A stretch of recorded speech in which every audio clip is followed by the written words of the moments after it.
You don't have to be part of the group. Wait a minute. And the biggest thing is you don't have to wait. You hop, skip, and jump right in front of everybody. 125 gets you there. You do that 3 times, and you get mashed down to the $75 rate for perpetuity. Yes! Also, there is a band review option. So if you've got a band and you're trying to get your band some exposure, hit me up at instory@gmail.com, and I'll show you the details about how to pull that off. You can also jump on Patreon, and there is a option on the tiers to be able to get your band reviewed. Yep. Obviously, we can't lie to you, so we can't guarantee a positive review. Get what you get. It's just rubbish. Rubbish. Rubbish. That's British for garbage. My favorite is the community option. $1 at the gate gets you in at Patreon. You get to join an alliance. The alliance joins their points together, and that helps determine what songs that we do. The alliances hang out on Discord. Message me on Patreon to get the link. They do all kinds of other cool things. They do Minecraft, Dungeons and Dragons. Yeah. It's really a community within the community. Anybody can go in the village, facebook.com/VinandSori. There's 160,000+ people on the channel. What's cool about the Discord is that it offers a real opportunity for community connection, friendship, that type of thing. And it's on Discord, so if you're not a Facebook person, it's for you. You start off at $1. Right. Plus you get exclusives. Sori and I are working on a song. So the first 15 seconds of that was on Patreon. Also, at $15 tier and above, when we actually debut the video, they're going to be there live with us. There you are, dear listener. Buy our merch. Buy our merch, indeed. A child shall lead them. To buy our merch. Yes, dear listener. Yes, dear listener. Yes, dear listener. That is not going to work because it's orange. It's making us look like we're in hell. We look like the Oompa Loompas. Hell! All right, dear listener. This is not false advertisement. We are what we said we were. We are going to be reviewing some songs to you today from the wonderful homies over at the Imperishable Flames. That's right. No more waiting. There we go. How's that? No more waiting. It is time. The moment has arrived. All right. So up first is Negative Vibes pick. That's song number 1 is Tyler, the Creator. The name of the song is I Killed You. I Killed You by Tyler, the Creator. Mm-hmm. Okay. Now so let's see what Negative says. What? You beautiful people. You need to go to Vin and Sori Live. Vin and Sori Live. Go to Vin and Sori Live because after this first song, we're going to drop off on this channel and be exclusive at Vin and Sori Live. We're currently simulcasting at Vin and Sori Live right now. We're going to listen to this one song and then we're going to move over to Vin and Sori Live. So talk to the people while I put up a little banner to make sure they apply. Yes. Okay, so we have 7 songs up tonight. I think we have 8. We might have 8. One of the songs is a double long song, making almost 8. Is that what you mean? Oh, was that, You're the one that told me that right before we started, and I double-checked and go correct. Anyway. I didn't know it was a double long song. Well, it's the length, when it's over 10. Okay, so we have a couple of different DJs tonight. We have DJ Negative Vibes, we have DJ Ben, Northern Scoundrel, and of course... Northern Scoundrel in this bitch? Yes, and of course, Middle America, Middle Earth. I haven't done Middle America in quite some time. I know. Middle Earth. So usually when we do these streams, there's like a theme, even if they didn't realize they were creating a theme. So We'll have to wait and see what happens. True. Imperishable Flame stream. You guys have Negative Vibes. You had picked this song. It was a Mac Miller, Miss Deborah Downer that was on the list. Well, when I was working on the stream today, that album cover came up and Reza was laughing so hard he called Orion over to see this one. Oh, yeah. Anyway, so does anybody have any 4th of July plans? Or I think we're good. We're starting now? Yep. Vin and Sori Live, dear listener. We're going to listen to this one song, then we're going to go over exclusively to Vin and Sori Live. Mm-hmm. Let's do it. Okay. I crave more Middle America. Yeah, I'm sure a lot of people do. I'm just messing with y'all. I think you're the only one that craves Middle America, to be honest with you, buddy. All right, guys, I'm here sure we go. lots of people do. I killed you, Tyler the Creator. Let's do it. Okay. So Your let's. new hot comb go round and round. Your new blowout go round and round. Your three Wait, what happened? I mean, there was no warning. I need to read the intro. Oh, there's an intro. So let me get that timestamp before we start. You're probably on mute. No, you're not. Okay. I got it. You got the timestamp? Yep. Okay. Go to Vintage Story Live, dear listener. All right. So what we have here is Tyler, the Creator, I Killed You. For our DJ Negative Vibes, he says we're kicking off this Flame stream with 2 hip-hop tracks curated by the Flame's resident rap enthusiast, Negative Vibes. The first track of the night comes from LA rapper-producer Tyler, the Creator, from his newest release, Chromacopia.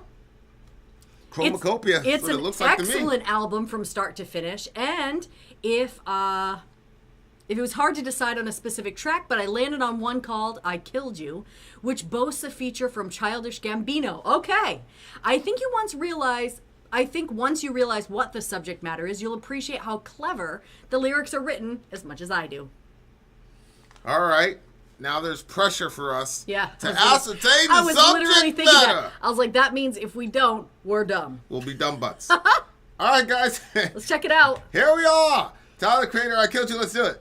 Your new hot comb go round and round. Your new blowout go round and round. Your 3-6 waves go round and round. The grease adding up, it go round and round. I gotta work, I gotta eat. If they see you on top of me, I gotta leave, bitch, I killed you. Your natural state is threatening to the point that I point at myself and self-esteem, bitch, I killed you. No finding out, a couple knots was a map. We escaping them routes, right on the scout, bitch, I killed you. Taking you out, it's not a game full of shame, so we straighten you out. Without a doubt, bitch, I killed you. You were so essential, how we used to pick you, cause you was a simple. Berries and oils, your nature was so simple. But I guess the coils and kings became an issue. Therefore, bitch, I killed you. Jerry's and Mimi's, I burned you, I cut you, I filled you up with Kimmy's. Forced you to relax, you was thick, you was BB. Couldn't take the heat, so you gone when they see me now. Yeah, bitch, I killed you. Aunties, grandmas, sisters, mamas, darker skinned women's conscious. Got you, bitch, I killed you. Uncles, daddies, brothers, sons, cut by one and shit begun early, bitch, I killed you. Mentally stuck, I couldn't see when you breathe. Thought I needed a cut, they fucked me up, bitch, I killed you. We don't got advantages, we don't match their images, so it led to damages. To kill you, I gotta work, I gotta eat. If they see you on top of me, then I'm at peace, bitch, I killed you. You on my crown without the grease, really fine. Got the kinks in they mind, they gotta ease, bitch, I killed you. Gravity defied, against the elements. Call you fragile, say you delicate. You the room, baby, they the motherfucking elephant. Talking about my heritage, I could never kid.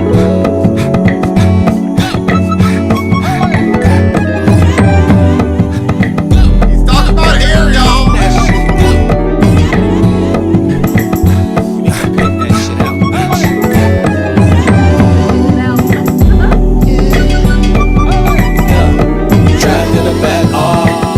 Type 3 is a type 4. Fuck it, get down. This is my crown. You got kings in your mind, boy.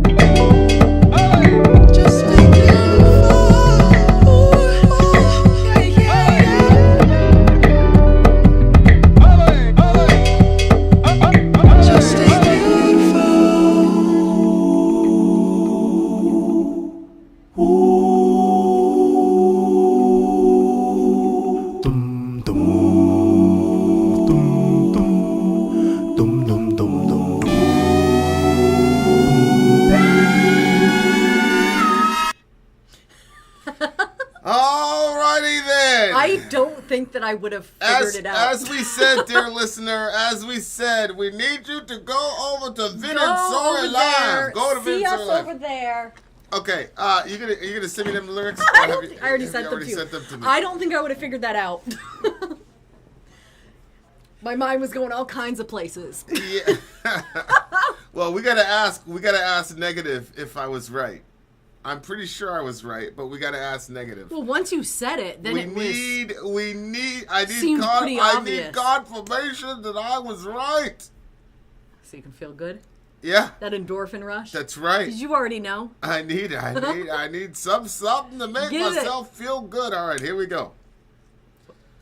Negative says, the album is Chromacopia. Yeah, but you're not answering my question. Yeah, we want to know if he got it right. Is it about a haircut? Yep, you're right. It's about black hair. Thank you. Hair. Okay. It got so obvious once you said that. I mean, the thing starts off with the word comb. I mean, you can't get much more obvious than that. Well, I missed that part. Vin and Sorry Live, dear listener. We need you to go to Vin and Sorry Live if you want to continue to watch for free. I remember the first time I heard a girl call it blow dry a blowout. I said, what? She said, I got to go blow out my hair. I said, what are you talking about? Blow out your hair. It just sounds like you're just, and all of it's gone. Yeah, for sure. No, I mean, I didn't really know the lingo. You see what I'm saying? I don't really know the lingo, dear listener, so, it be what it be. Okay, when it says the grease adding up, it goes round and round. What is this? Is that when they used to put the... Shit you put in your head. Make it go easier. I've never seen you put grease in your hair. Yeah, I mean, I'm a different kind of individual. You see what I'm saying? My hair was different. I was always keeping it low by the time me and you was together, pretty much. That's true. I did see you once with a pick in your hair. Yep. That's when she thought she was out here casing the place, dear listener. No, I wasn't casing the place. I thought you were casing the place. And who knows, you might have been. I might have been. I must have been. Okay. Okay, so he says, I gotta work, I gotta eat. If they see you on top of me, I gotta leave. Bitch, I killed you. So is he talking about the struggle with having to cut your hair for a certain job? Yeah. In order to maintain his job, he's gotta cut his hair. There are so many weird things that you probably can't understand, like somebody having that mindset on it because you grew up being you. But I grew up obviously being white. And so, like, yeah, that idea of, like... You did! Dreads and all of that stuff, I always thought that was unprofessional. But a girl with long hair, I wouldn't have thought... Although if a guy had long hair, I would have thought it was unprofessional as well. Whether or not it was dreads or straight white hair. But once you, like, see it for what it is pretty wild to be like... They're literally saying you in your natural state is unprofessional. That's crazy. What is going on? And like, he had told me about this, and then because it was already in my head, I was out at the store and I saw this black girl, and she had natural hair. And I was like, oh my gosh, I love your hair. It's, and so I was like, but you never know when you say something like that, if that's actually like something that white people do, like when white people say, well, I have a black friend. Like, you just never know. Was that one of those things? But how would you know? You're not a girl. I mean, I don't know. Although she seemed really happy with me saying it, and then she told me that she actually had to quit her other job because she wanted to keep her hair. And I was like, this is crazy. Oh my gosh. Yeah, it's the goings on. It's pretty. Well, right there, your natural state is threatening to the point that I point myself. Yeah, right there. Yeah. What? No, go ahead. Yeah. Your natural state is threatening to the point that I point at myself and my self-esteem. Bitch, I killed you. And it's funny, too, because you had Patrick Mahomes, who's like, I think he's a 3-time Super Bowl champion. And he said over the summer, he's like, I can't believe everybody let me get away with having this nappy hair or whatever. Yeah, I know. He's and his hair wasn't even... What do you mean, get away with it, Patrick? What are you talking about? Okay. Ah! And it's not like his hair was unkept. No, it wasn't. But yeah, but we all know why he said that when he did. Yeah, he's complete. He's been subsumed. Mm-hmm. Good for him. Yeah, so this is kind of like an ode to the hair. Oh, yeah, and this... It seems a bit dramatic to say I killed you, but... it is kind of, they put you in this sort of Samsonic type of situation where you have to choose between your hair or making a living or whatever, or being accepted into a certain subculture, whatever it is. Yeah. This no finding out couple knots was a map we escaping them roots right on the scalp. That was pretty cool. Like, apparently they used to braid the escape routes onto their hair, so white people didn't know what was going on, but it was the escape route so they could follow it to get out. So, what is that? Was that the underground tunnels? How did you know that? Where'd you get that from? I got my sources. You must have GPT'd that. No, I didn't. You must have GPT. You didn't GPT that? I did not. Where do you see Where'd GPT? you get it from? I mean, in my head. I've heard this before. Interesting. And then he talks. Chris Rock has a documentary called Good Hair, where he's talking about how many billions of dollars, or hundreds of million, but I think it's $1 billion industry, black women spend on hair products and extensions, etc. It's a very interesting take. Yeah, I've always kind of been an outsider because, like, even though, like, I grew up in that,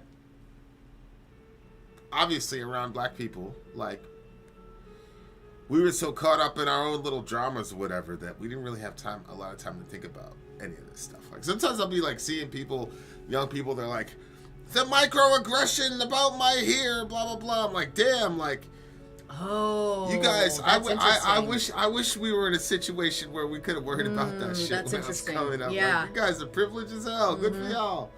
Like, I'm not making fun of it. I'm being genuine. Like, that's cool that they could do that, because I wasn't thinking about that stuff. But yeah, that Chris Rock documentary was pretty crazy to watch. Like, and the pain that went along with, you know, maintaining that kind of hairstyle and all the things that they go through was, like, fascinating, a little bit sad.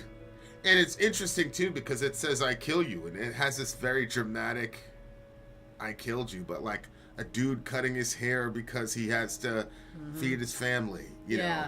Yeah. Or a woman, you know, Europeanizing her hair because she wants to be considered beautiful or be accepted or whatever, find a mate, and, you know, at the, you know, evolutionary sense. You know what I'm saying? Yeah. Like, all these selection pressures that people have to do to modify their appearance. So even though, like, the title, the drama of the title doesn't really match the subject matter, it's kind of funny, but at the same time, it just goes to show that something so innocuous like hair, even that, when you're not the dominant populace, like, every aspect of your being is something that becomes, you know, well, I mean, it's scrutinized. It's sort of like that, when something is so real, it almost becomes like a person. So when he says, bitch, I killed you, it's like, you made so much of a big deal about black hair and what it means and the erasure of a certain culture and the pushing it out and saying, hey, you have to be a certain way, that I'm sure that it is sort of like, I mean, I'm not gonna lie, when you let your hair get long and then you cut it, I always feel like a sadness. I don't know why. I don't feel like that with anybody else when they cut their hair, but whenever you cut yours, I always feel sad. I love it when you cut your hair. I mean, it looks sexy, but I don't know, for whatever reason, whenever you cut it, I'm always like, ooh, his hair's gone. What'd you get the song? It was smooth, you know. I would have never figured it out. Like, you know, my my mind was just taken off on it. So, but when you figure out that slave thing, well, yeah. Once you told me it was about hair, then it all makes sense. Try that light too. Then it's easy to, you know. But anyway, so I'm gonna give this one. I'll give this one a 9. A 9? Mm-hmm. Yeah, I'll give this one a 9. This is one of the things that, like, only hip hop could do. You know, I don't think you're gonna find a song like this, like, in metal from like a serious metalhead, and it's like, oh no, it's just about hair. It's just about hair. Bang your head. All right. Sorry needs to settle down.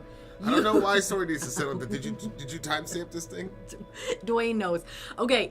Yeah, I did. Okay, so we've got another song coming up. It's Aesop Rock, but you know what you need to do? You need to go over to Vision Bleak Live and be there. That's already been done. I thought you said after the song was. The song. Just the song. Literally, the Not song. the whole review. Okay, well, we're here. Dwayne's giving it a 4. Dwayne, you weren't even here for the song. I know, Dwayne. Come on. Nice try. I think we should make that one blue. Okay. Then let's make the actual it blue light. You see what I'm saying? Let's do it. I give it a 1. You don't mean this. You don't mean daylight. You mean blue. Yeah, no, I mean daylight. Okay. I mean daylight. Oops. Daylight it is. Until we figure this guy out. Okay.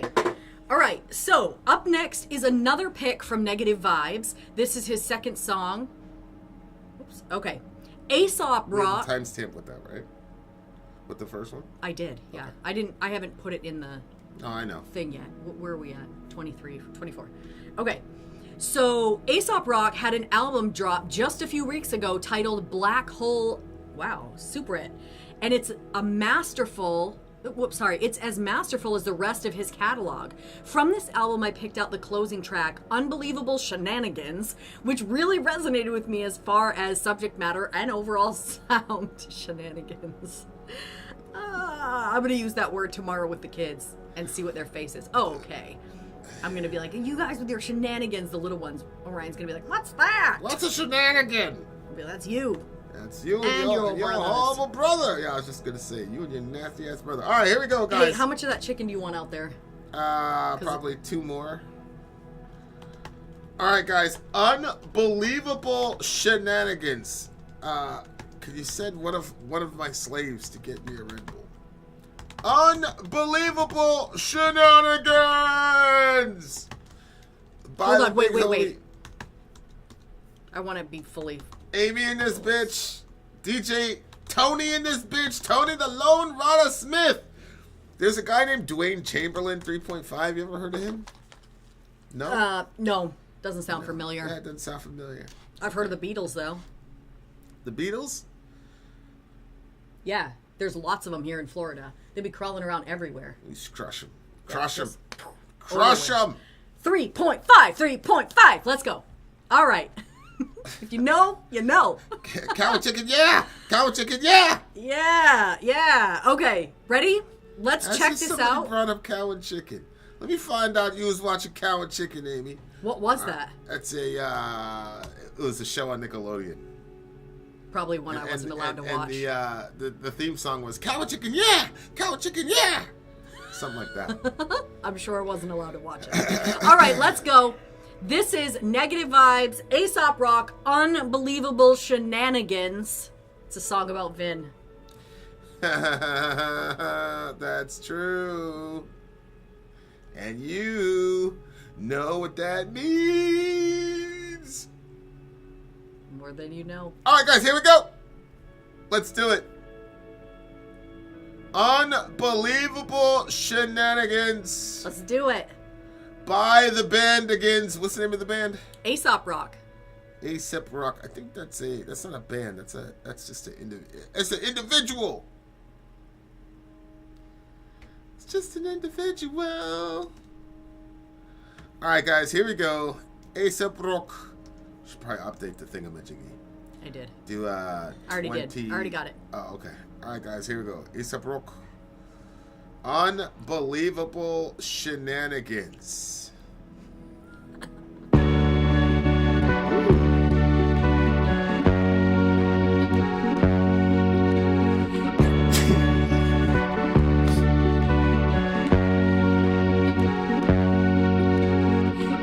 In 86, I had a hamster named Elizabeth. Got her at the mall with that whole habit trail tube system shit. Cried a month when she escaped captivity all by herself. That when her mother found her behind the dryer, alive and well. Strangely, I recall that over how and when she died. I'm messaging my brother now. He said she left a second time, but like for realsies. Well, shit, if that don't beg a different take. The triumphate, they're coming home. It's in the second prison break. It's interesting what the memory cherry picks and what it pardons. We're nothing if not silver lining stuffed into compartments like some printer's tray, repurposed for shelving your tiny tinctures that each remind you of a specific time you were injured interacting with the living. Those shifting lines of scrimmage always situated just behind some hypnotizing visage. If you're at all susceptible to a finger that beckons from out a curious portal, make sure you're briefed at the entrance. Identify 1,000 different snakes. Turn around, still trust the motherfucker out the gate. The recommended avenue is as he say, not as he do. But as he do, if you annoy yourself with your own ballyhoo as he do, then people be like, wow, you're such a hypocrite. And I'm like, yo, you can't be this completely fucking stupid. I hope you suffer horribly, like I'm not even a violent person, which makes me a double hypocrite. Yo, fashion from the 80s. Mahi, fresh from the banana leaf. Deliver the man a Lahaina's banyan tree.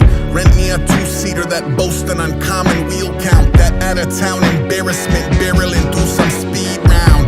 Before cars headed, man expressed the sentiment of needing to recklessly drive a car through a weather event. Out the other side, heaven sent, what a ride. Feathered hair that never relent. Summertime. Smell the roses right outside the den of Lobos. Who could smell the polo fanny pack coated in melted Rolos? The tropers play it cool and act like you supposed to be there. But I'm not a cool actor, I do not play, I do declare.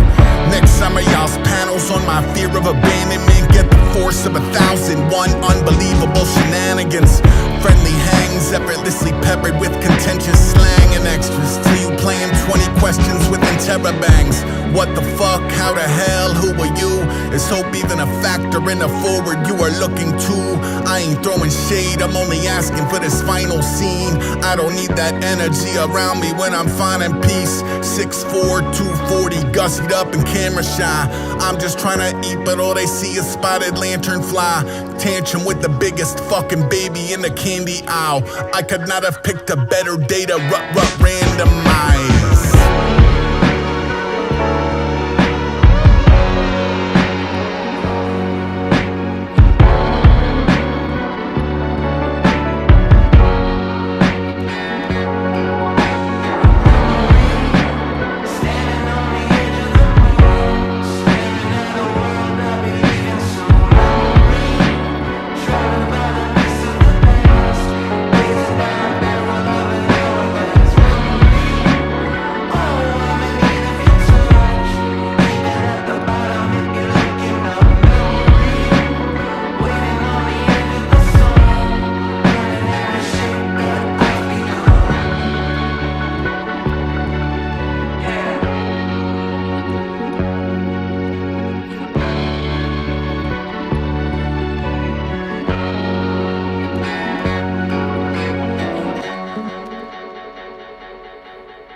Interesting. Seems like you were vibing with it and then you look troubled, Missy. I liked it. What happened?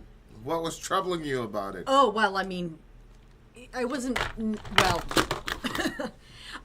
I can say this. I was troubled at the end because I have a good friend that's basically like that second part. Wait, what? Right here. Read it. Memory standing on the edge of the moon, staring at a world I'll be leaving soon. Memories sharded about the nights of the past, racing down the barrels of an hourglass. That whole part. So that was a tough part. But he's really smooth. Like, I like the but maybe I always think rap is smooth. I don't know. Because I feel like I always say that. But I like this was some the really cadence of like rap. what he does. I'm like, this would be a fun, like, you know how we've done that before, we like take a song and you change up the words to like see if you can do your own thing with it. This one, it would be a style that I'd want to try my hand at. No. I forgot the name of the band. Bonita Applebum. But there is a specific rap group that had this style of rap. Like, it was just very chill, very cool. There's a certain kind of person that would listen to them And it was, they were a Tribe Called Quest. Yeah. So they had that kind of vibe, like smooth, like jazzy, and like I said, the people that would listen to that kind of, they were the type of black folks that had discovered Starbucks before the rest of us did. You know what I'm saying? Okay. It was some type of people. You see what I mean? Very cool, very chill, a little bit more educated than the rest of us. Never really got caught up in it. They would listen. I gotta be careful. They would listen how to much I nod on this. They would listen to their Tribe Called Quest and whatever. Okay. You know what I'm saying? Okay. It was kind of like that kind of energy that they had. It was like this kind of genre. Go ahead. What were you saying? Well, I mean, the beginning, I got a little bit lost in the middle of the song. I will say that. The beginning, obviously, when he was talking about the hamster, it reminded me I had a hamster named Dozy, and the same thing happened. He got out, and we searched everywhere, couldn't find him, and it was super sad.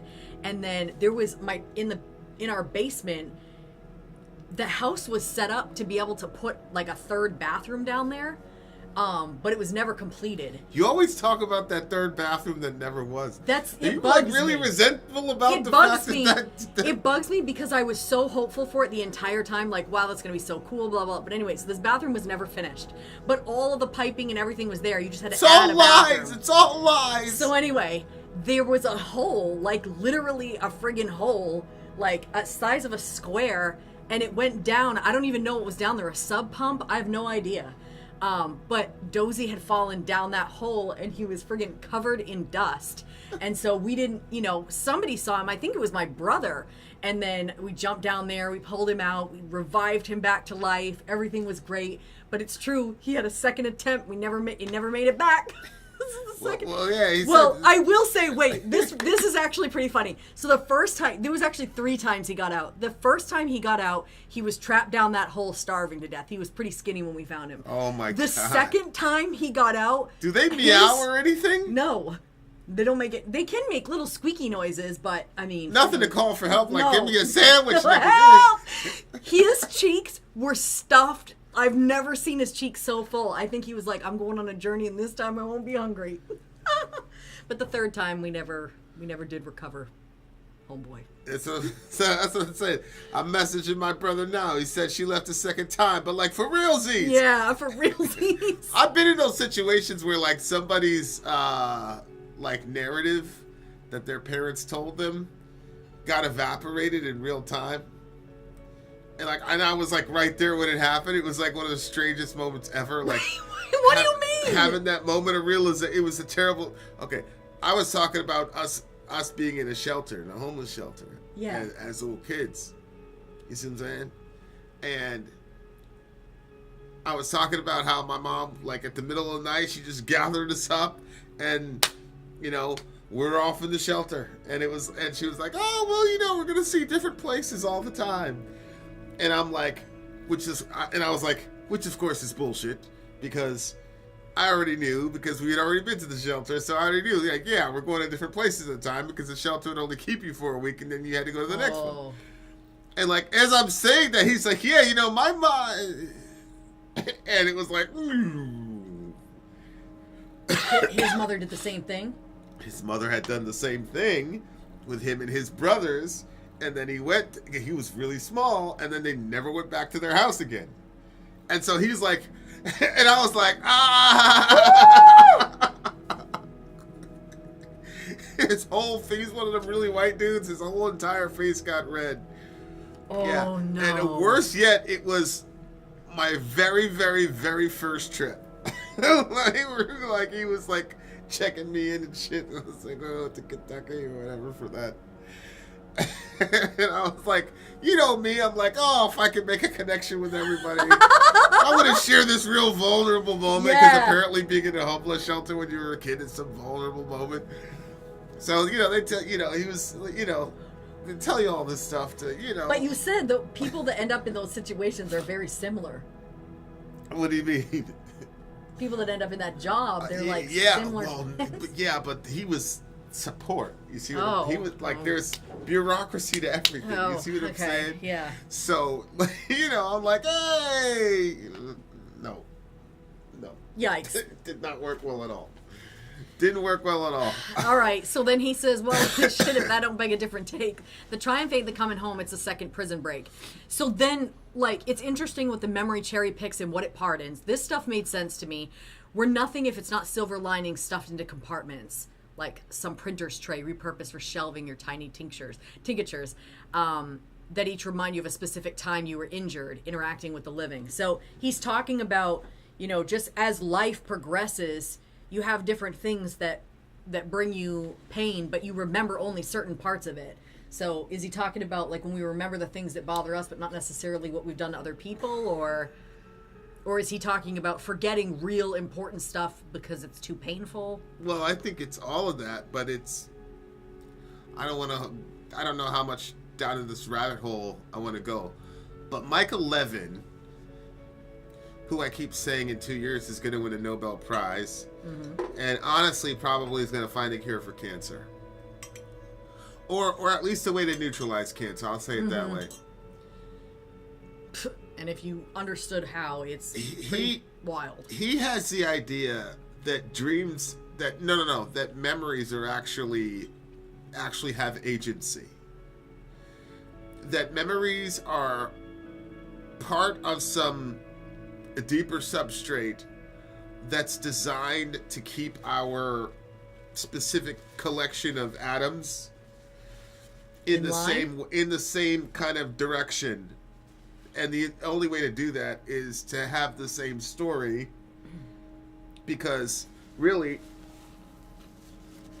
the narrative that you're in yourself as a person is almost 100% reliant on your memories. Okay, like who the kids are, what they do, all of those are memories. So I expect in the future tomorrow to see somebody that I remember, namely our kids. If I had complete amnesia and did not remember our kids, even though they would be my kids, if I went out there, they would be intruders because I wouldn't remember them, right? So Levin has the idea that there's some substrate underneath that is either the dream, the memory itself is an agent in itself, or there's a conscious agent within our consciousness that is giving us what we call memories in order to facilitate a certain end with us as a collection of physical beings. I don't know why that's so weird sounding to me, creepy even. Well, it does explain why people remember certain things. It also explains the Mandela effect and things of that nature. It's we can't really know the truth value. What is the truth value of all of our memories? If I remember something and you remember something at the exact same event, what are the odds that I'm recounting it in a 100% truthful way? It depends on who you ask. And then you. Well, what if what we call a good memory is somebody recalling 90% of a situation, or 40% of the situation if other people just recount 20? Because I agree with Hoffman in game theory that we're evolved not to see the truth, but to see whatever is going to, generate the most fitness payoff. So with my current physical construction or whatever, and my current latent talents, this kind of memory best serves to maximize those things for me to survive in this whatever. And then your memory does opposite things because maybe there are muscles that you don't have to exercise because of whatever other reason, like physical reasons, right? So if you were to look at the memory of a rich person, all those things go into what makes that person justify the actions that they do in the present is the narrative that gets weaved together. No, that's true, yeah. By our specific memories. Yeah. So maybe for that dude, when I was explaining about being homeless or whatever, it did not benefit him to know that was what was going on. See what I'm saying? Yeah. So his mind made it so that it was some sort of thing, but disconnected the meaning from it. And then me and him have that conversation. So anyway, it's a very interesting way to to look at, because ultimately the song is about memory. So like it's the first half about he had this hamster and then the hamster dies, and then there's a lot of life lessons to that. You know, he was. There's a lot you could go into with that story of the hamster, man. That's like huge. But yeah, go ahead. I will say I got lost when we started talking about the banana leaf, the tree, the two-seater. When that part happened, I was thinking about, because it said rent me a two-seater that boasts an uncommon wheel count, that out-of-town embarrassment barreling through some speed around. And so when that part hit, it just made me think about how Two-seater's a car, right? You know, I pictured Two-seater's a car. one of That's why those my next bikes. Lex gonna be a two-seater. Yeah, it could have been, but why would that be embarrassment? The out-of-town embarrassment barreling through some speed around. Yeah, maybe it's something that only out-of-towners would rent. Because he said it's an uncommon wheel count, so I figured it was one of them. Maybe it's one of them 3-wheeled cars. Oh, yeah, okay. And maybe yeah. it's something that only out-of-towners would do, but he's got to do something with his money. You see what I'm saying? Right, okay. And it could be that the reason why he's doing something like that with his money is because he's the... Are you saying he's the out-of-town embarrassment because he was the embarrassment of the town and left, and then he comes back? Or it's just like anybody from out of town that comes in and drives around like that, they see it as embarrassing? Yeah, because then he says, before cars, how did man express the sentiment of needing to recklessly drive a car through a weather event? Right? Like, what is the sentiment behind doing that? Like, hey, I'm rich, I don't care, I'm important. See what I'm saying? So he's saying, before we had cars, how did we do that? Okay. Oh, all right. That's funny. All right. Yeah, okay. That's funny. I like that. I think... It does, like, I was thinking about, like, how there are certain things, like, if your town was really small, like, obviously we came from Maine. So, I grew up and my entire life basically was spent there. So, like, there are certain small town mindsets that people have that make your life more miserable, but also make things safer because Agreed. everybody knows everybody. Agreed. But when you come to a larger town, like, you don't have to be embarrassed about, like, that's one thing that I'm like, I already was, like, really far down the line of what embarrasses me now, but it's definitely even more, like, nothing matters because it's like, you don't see the same people twice. Right. Yeah. But I thought that that's what was going on. I thought that was, like, sort of the... Yeah, where you see the same people 15 times. But and even if you do see the same people twice, you don't even remember that you saw them. Because it's just so many people. So many people. But when it went to the ending part, it got, like, really smooth. Like, I really liked the sound of it. And then he went into Memory Standing on the Edge of the Moon. And that was really, like, it was interesting because he was talking about the edge of the moon. And then it made me think of, you know, Pink Floyd, The Dark Side of the Moon, and how his music is. And this had, like, that cool vibe to it. So I really like that. It also made me think, so I have this idea. I'm going to get my wisdom tooth pulled on Monday. And what I'm going to try to do is I'm going to try to have an out-of-body experience right before they put me out. So I've been practicing what to do. I don't know if it's going to work. But yeah, I thought it would be funny. A fun experiment to see if you could do. How Apparently, could you even practice something like that? Oh, well, what you do, I mean, there's different things that you do. First, one of them is you have to lay perfectly still. For people that don't like silence, then you have to put on, like, some white noise. I'm completely fine with silence. So perfectly silent, put in earplugs. I even turn on the light. Our bed does this massagey thing, so I put that on the lowest setting. And then you just lay there, and then you're supposed to, like, not feel your body to the point where you picture a rope coming from the ceiling. And then you reach up for the rope and you slowly come up to it until you're up. So this is like some practicing that you do. But it was saying that if you don't do it right, like, you can feel pretty frigged up for a couple of days because you have, like, this weird disassociative situation. But anyway, I'm still going to try it. So I'll let you guys know if anything, maybe I'm just going to, like, what you're trying to do is before you go unconscious, you're trying to make sure your consciousness stays awake.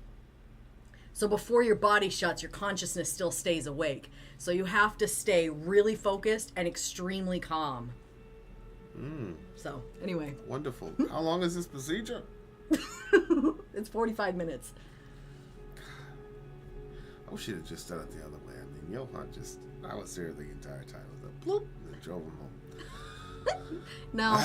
Yeah, we got everything the different way. Difficult Yeah, way I've got a tiny little jaw, and it's gonna hurt more, and I don't want that. And I don't want to hear the noises of them digging and all of that. No way. When my ex had his wisdom tooth removed, I'm not joking you, his entire chest was bruised from them.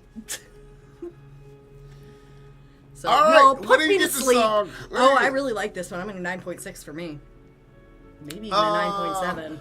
It's a solid 9.2 for me. It was very, very chill. I very much enjoyed it. Very much enjoyed it. Facts. Okay. Song numero tres.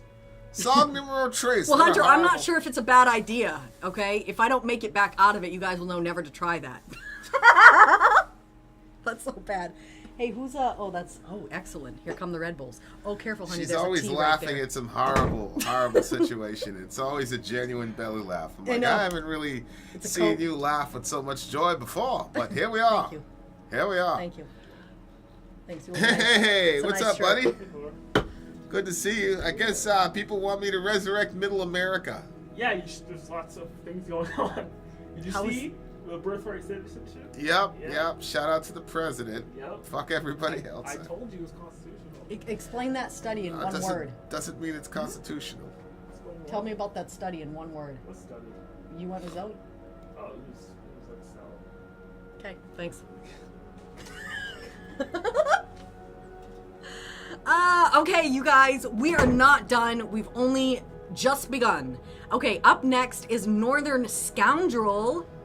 Let me get that time. So wait, 49, just 250. Okay. So how is this? Has this happened for you? What? Have you been like halfway in and halfway out? Yeah, it's weird. I've had some pretty weird experiences. I've been trying some different stuff. Recently? Yes. With the rope? Yes. I was Interesting. trying the rope last night. There's multiple ways that you can do it. But yeah. So is that out of body or is that just remote viewing? I don't know. I don't know what the difference is between the two. That's really fascinating. Interesting. All right. Well, There's like a whole little list of things that you have to do, but one of the things you got to stay calm. So I'm gonna do that. Okay, up next, Northern Scoundrels pick. that's so crazy. That's so crazy. Why? So you do that and then you just stay there, or you come back to your body?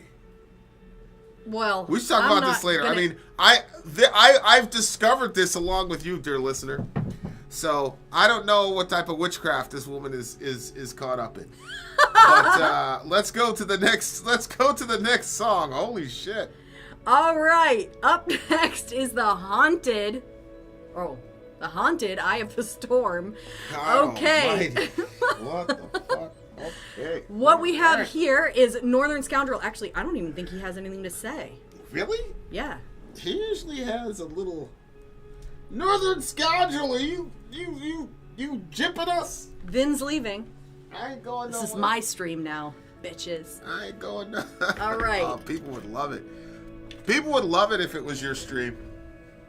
With a rope. How? Soon enough. Amy, you're supposed to picture that, like, have you ever seen those? I don't know exactly what you're supposed to do. You know those, like, dancers that the rope, all of a sudden, like, it just, like, whoop, it comes down, and then all of a sudden you see them coming down the rope? I imagine something like that the rope just sort of, like, comes down. And then from that point, your body is completely relaxed. So you have to not be feeling your body. So if anything is uncomfortable or whatever, you don't want any distractions. Like Vin has this fan underneath his computer that has like light and blinks. Even with my eyes closed, I could see like a little bit. So then it keeps you like stationed in the room. So, I mean, so I shut that thing off. Everything was completely black. Vin was gonna be gone for a while.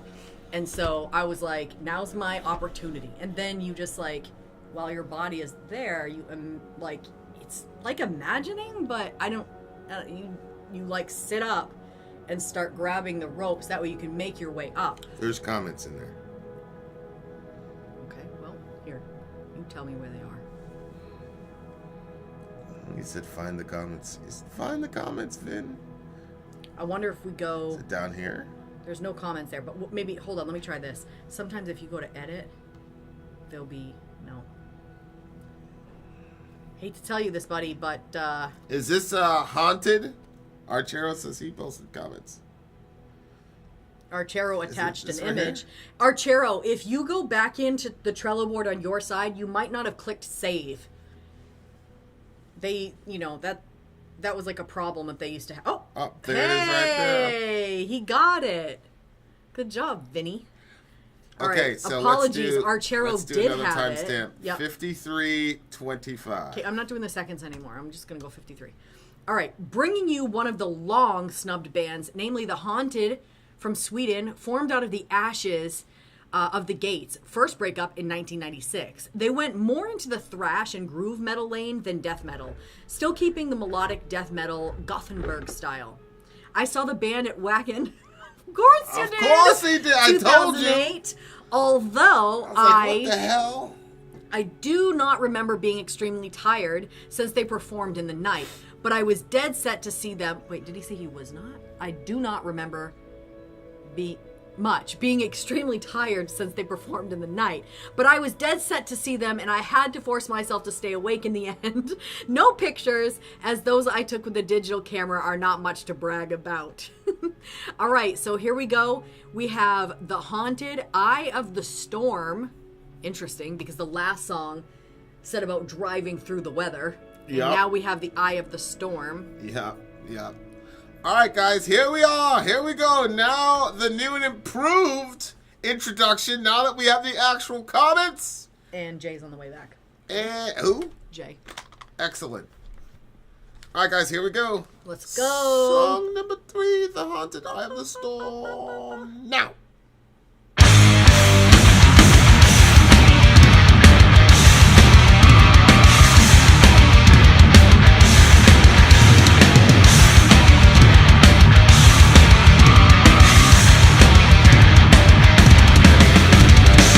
I know what you're going to say. Don't you fucking touch me. Please spare me all your bullshit. I can feel you inside me.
I think this fella's upset.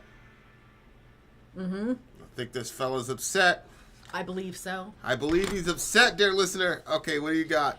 It kind of sounded like I haven't he's listened to some metal in saying- quite some yeah, time. This one was good. It kind of seems like he's saying, look, there's a life that's built on abuse and sin, and it's made him a certain type of person, and that other person, I'm assuming it was in a relationship, but who really knows? I guess it could be a parent, it could be anything, is always judging him for what he's doing, but also he says that he's saying that they're in the eye of the storm, and obviously the eye of the storm is like this calm place. And he's like, you're always staring at me from the eye of the storm. So they're in a calm place, almost like maybe like a seat of judgment and judging him. And he's saying what his right is they're wrong. So every time he's doing something that he thinks is the right thing to do, they have a problem with it. They're saying that it's wrong. And he also said like that the person wants him to be not a violent person, but he's saying like, you won't even hear me unless I get this exercised. And so he sounds really angry, but if you listen to the words that he's saying, he actually sounds like he's deeply hurt when he says, I can feel you inside me taking stabs at my broken heart. So it just seems, and he says, how the F should I ever be able to relate to what you want me to be? Why try? You can't fix this. Can't fix what's broken from the start. So I think that he just, whatever's going on with him, the genesis of it didn't start necessarily with that relationship. It goes back very far. And he's saying like, this is never going to be able to be repaired. This is never going to be changed. And you just want to go after me for basically who I am. That's what I got from it. And he's saying he wants into the calm in the eye of the storm. So it sounds like he's tired of being outside where all the chaos is coming all around. He's like, I want to just be in there with you where everything, because the person that's on the inside is always in the right. He's always in the wrong. So, to be wrong and to be suffering in the chaos and under the judgment of somebody else when it's something that, dates back to sin and abuse so far back, I think that he's just like, I think he wants a break. Yeah, these dynamics are really interesting. They're sometimes they're almost always easier to see at a macro level than a micro level. The social over personal. So like Controller saying, when I'm violent is the only time you hear me. Like why people feel the need to riot in contrast to just protesting peacefully. When you have, and I'm not even sure these elements are even aware of it, but when you have people that just do not want to hear anything contrary, they will ignore a peaceful, quiet person. Mm-hmm. They'll just ignore them, or they'll mock them and they'll dismiss them. Mm-hmm. And then when those people get loud or at the social level get violent, then you can turn around and say, look at you! Mm-hmm. You're crazy, you're raising your voice, you're violent, you're protesting, you're breaking windows and shit. We don't got nothing to say. Be one thing to protest, and protest the right way. And obviously, I mean, this happens. You have to protect against this idea as a parent, because as a parent, there's an imbalance in the power structure. Mm-hmm. And obviously, like, a lot of that just has to do for real pragmatic and practical reasons. But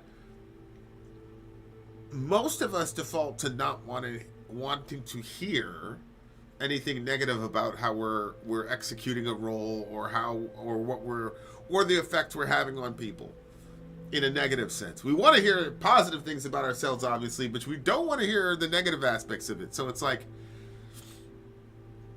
instead of looking at it like there are people who do this, maybe another way to look at it is to say, everybody has the inclination toward this, and some of us do it more than others. In other words, silencing negative critique about us.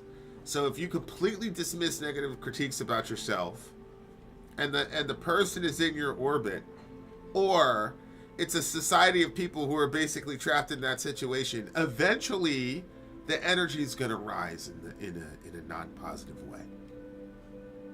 Right? And so I think that's one of the geniuses of free speech, is that you can ventilate a lot of that distress before it gets really kinetic and explosive. Okay. Yes, no? Well, I'm listening to what you're saying, and you know I've got a whole.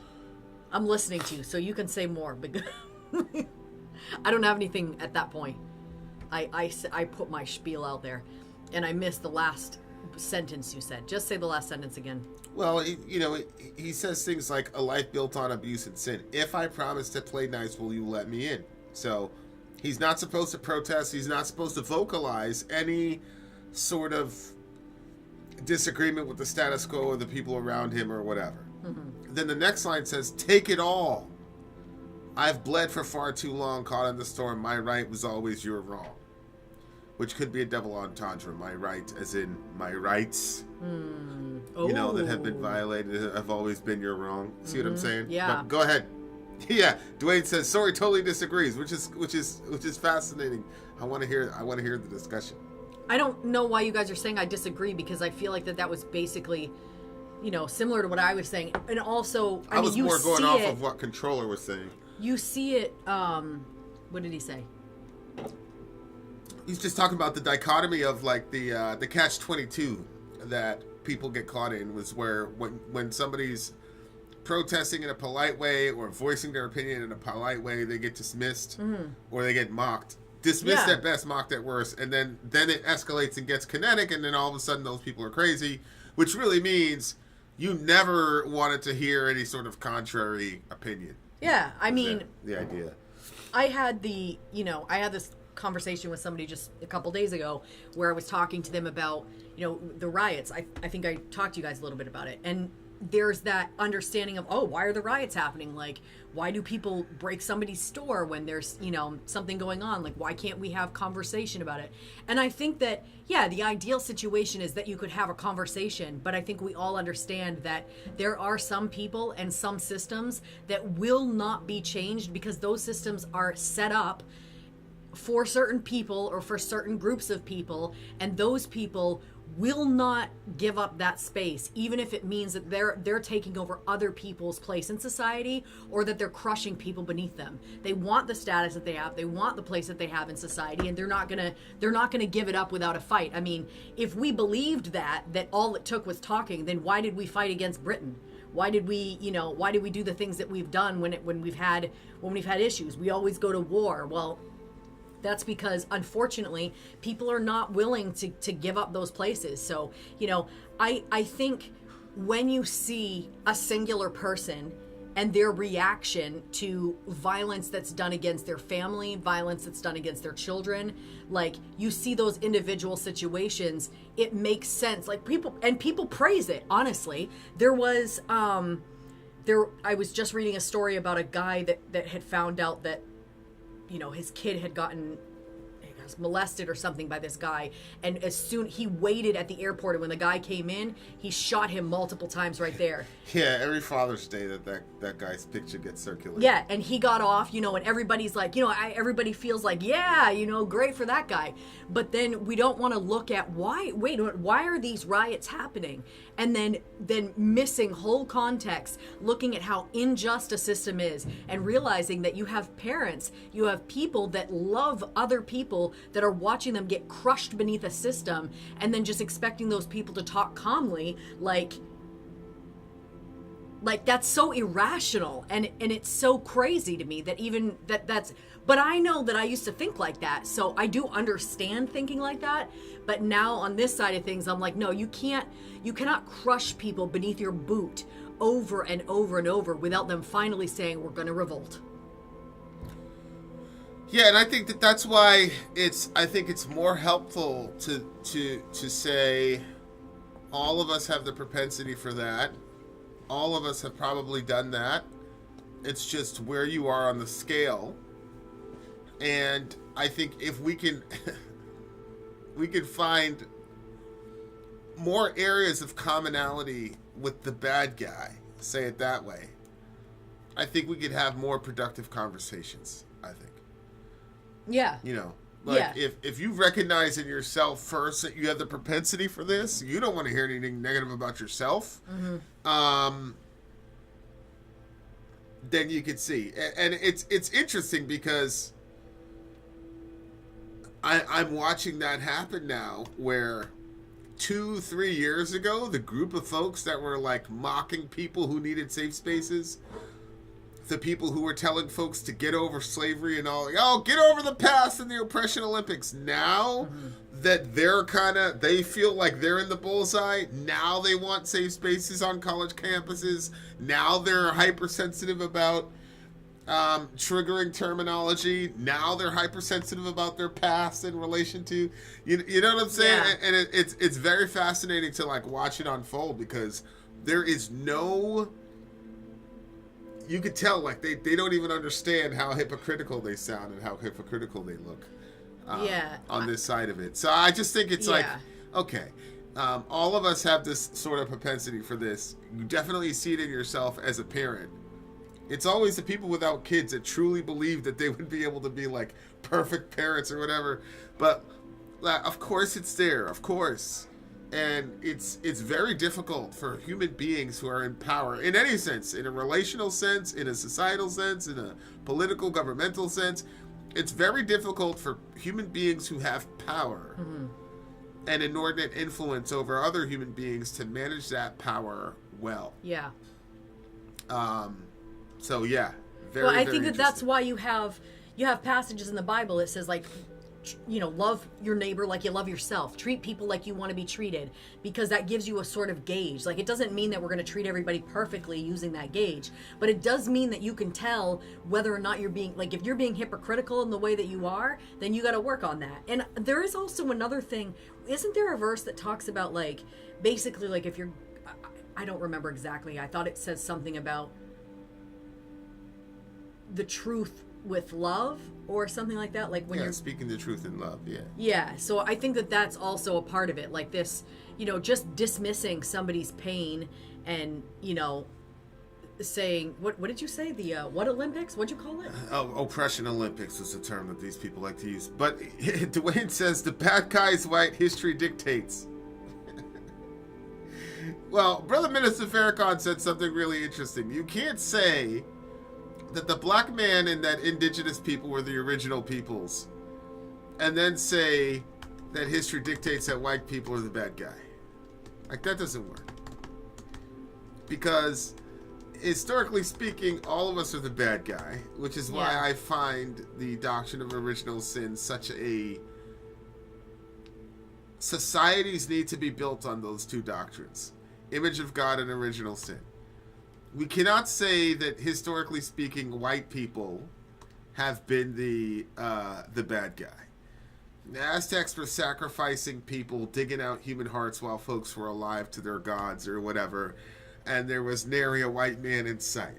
They were practicing systemic rape of children over there in India as we speak right now, and those people could do for some white culture. So, like, how about we just say that human beings are afflicted with the disease of sin?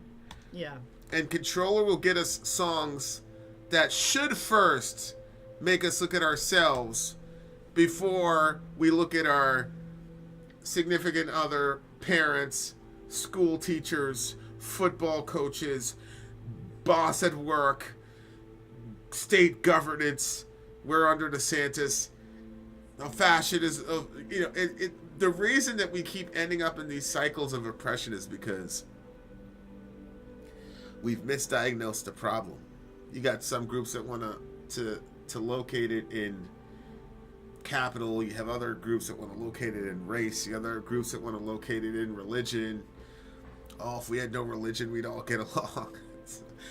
Marx is like, if we had no classes, we'd all get along, and then if we had no races, we'd all get along. And it's like, all of those are secondary and accidental to the human nature, which is, no, we want to exert power and influence over each other because we're sinners and we all want to be little gods. How about that? And if we look at songs like this and they can hold up a mirror and you can fix, by God's grace, whether you know it or not, one of the cracks in your own individual mirror, then that's the number one way to defeat fascism or oppression. And the other thing too is when you see it, when you can actually see it in yourself, it's much easier to see it everywhere. Like, once you recognize it and you can accept it in yourself, like, there's a more balanced view of what's going on. Yes, Dwayne. Indian subcultures that kidnap. I'm not talking about Indian as in. I'm not talking about. I was literally just going to talk about Indian culture as in Native America indigenous. I'm literally talking about India, where untouchable girls are sent to prostitution camps, also known as temple prostitution, to be diddled on by so-called worshippers. Yeah, that culture needs some Western imperialism, for sure. There's something like extra sick about a system that boasts something religious when there's actually something really horrible going on. Like this one thing I was looking at today, where you could buy a native child for $10. Jesus. And they would stay, I guess, at your house or something for like the summer or something like that. And this was only 66 years ago that this is going on. But just the way that the letter is written, like it was so transactional, talking about kids. And apparently they were like tricking the parents. And so that it wasn't even that the parents wanted any of this to happen, but it was just so under the radar. But just like when you read it, it's just like really sick, because you're like, so much abuse happened as a result of that. 100%. But only 66 years ago. So just absolutely. And I mean, there's still so much going on in that, like with the missing girls and stuff like that. And there's whole, areas where horrible things can happen, and there's just no jurisdiction, nobody to check on it, nobody to fix it. People go missing, and it's just another day in the life. It's just really, really, truly sick. What do you get this song? I really like this one. This is a 9.6 for me. 9.5. It was the lyrics seemed very simple, but the context that Controller put on it took it from personal to meta for me. Mm-hmm. So shout out to him for that. Okay, it's funny because me and him disagree on everything at the meta level. I think I'm not sure. And he'll always put some jab like, "Oh, Vin, you idiot! You said this 4 years, 2 months, and 77 seconds ago." And now your credibility is completely ruined. Shot. Is that Jet? What's up, Jet? What's up, Jenny and the Jets? All right, guys, what's the next song? All right, you guys, Deserted Fear is up next, the final chapter. This is for Northern Scoundrel again. Oh, shit, again. Okay. And now that I know where the descriptions are, I'm going to get there and read it. Oh, look, here's a picture. I'll send this to you. This looks like a plane crash. I don't know, I got... Get some glasses, bro. Anyway. Okay, you just can't do it. It's not that simple. Yeah. Yeah, okay. It never is. Just read the description. Save it. Just read the description. Yes, I'll get there. All right. Here's this for you. Boop. You can put that on the screen for the folks. Okay, and I'm going to get the timestamp. Timestamp is... 117. All right. So what we have is Deserted Fear, the final chapter, and what our DJ says is this is the second band, is a newer one, formed in 2007 in the German state of Thuringia. The melodic death metal trio has over 250 shows across Europe and opened up for Dark Tranquillity and Overkill, among others. I saw them in 2022, of course you did. Oh, at the Area 53 Festival. Picture was taken by me, he says. So let's check it out. Hold on, I want to show this picture. There you go. There they are! All right. What is it now? That's what Vin said. Looks like a plane crash. Well, yeah, that doesn't really make a lot of sense now, does it? Nor was it very charitable. Okay, guys. Yeah. Huh? Yeah. Huh? Deserted Fear. Let's go. Deserted Fear. Let's do it.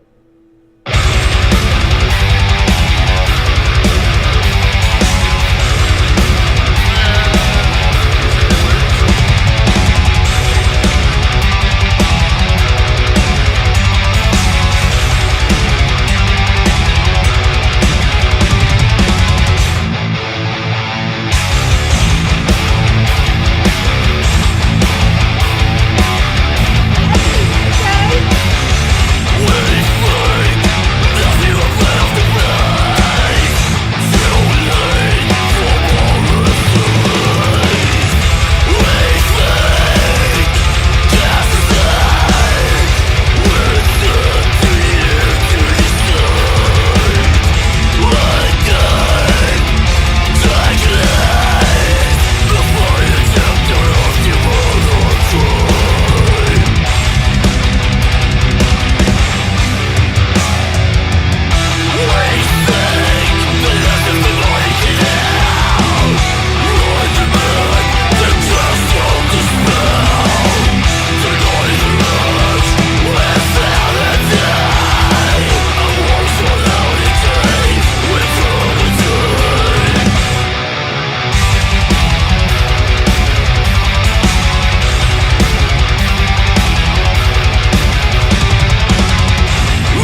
I really, really like this. Who was this again? This was... Son of a bitch. It was Controller, wasn't it? Yes, Damn it was. That means he got to see them live as well.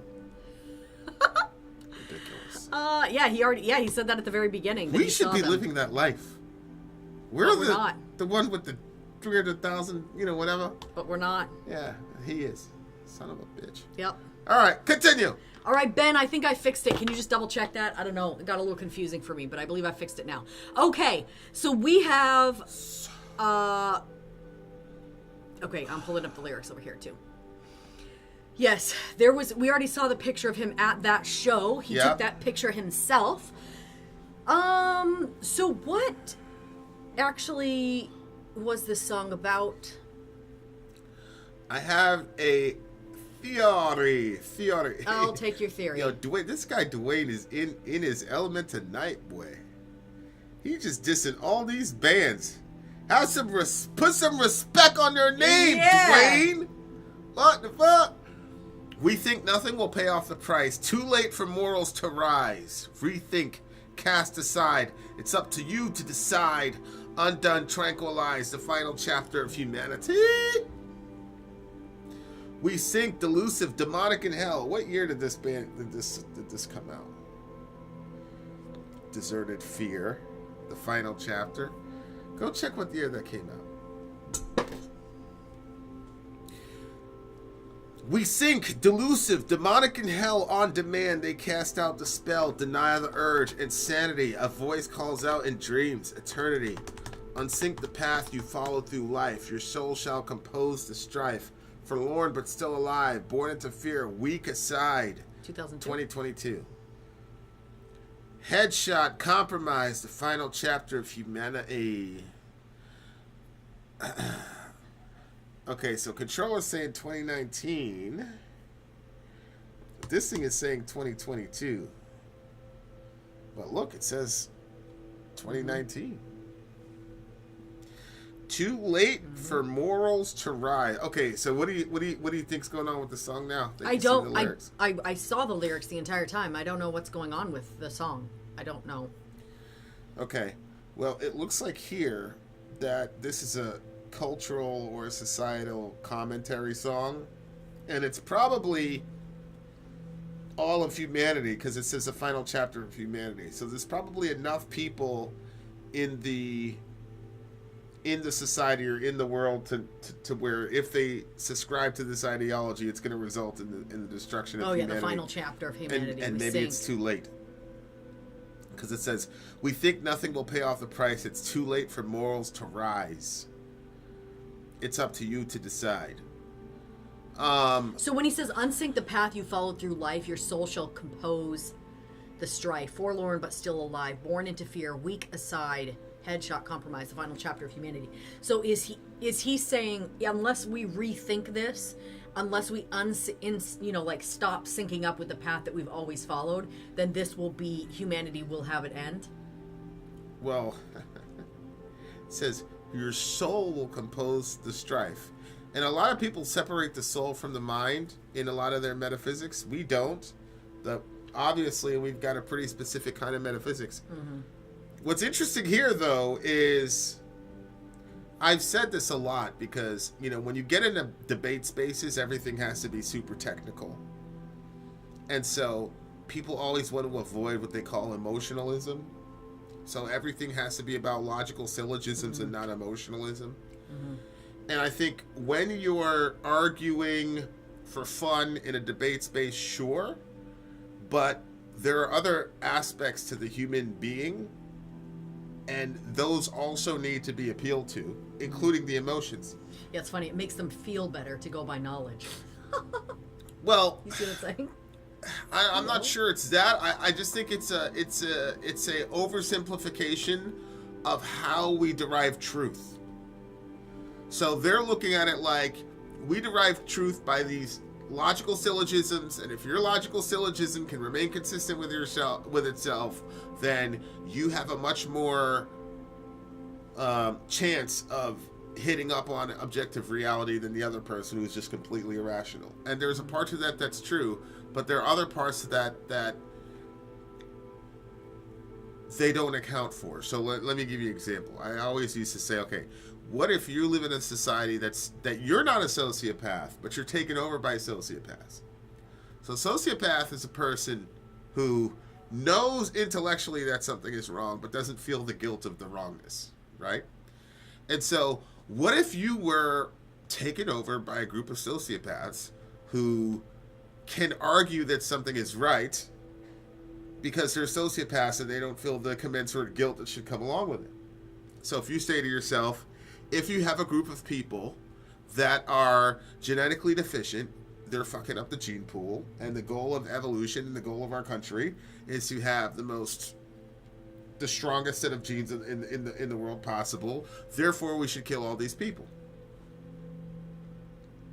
Well, if you only go by pure logic, Yeah. it works. Mm-hmm. And even if you don't have the intellectual rigor to be able to respond to that in a meaningful, metaphysical, and moral way, you don't need that. Why? Because if you go down here, it says, unsink the path you followed through life. Your soul shall compose the strife.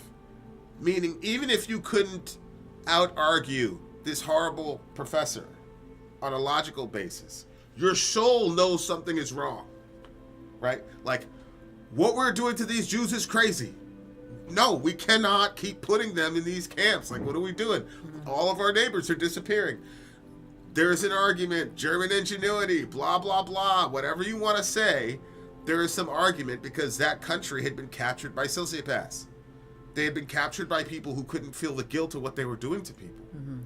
And so, if the entire intelligentsia has been captured by a sociopathy, you're not going to be able to win a logical debate in the public sphere.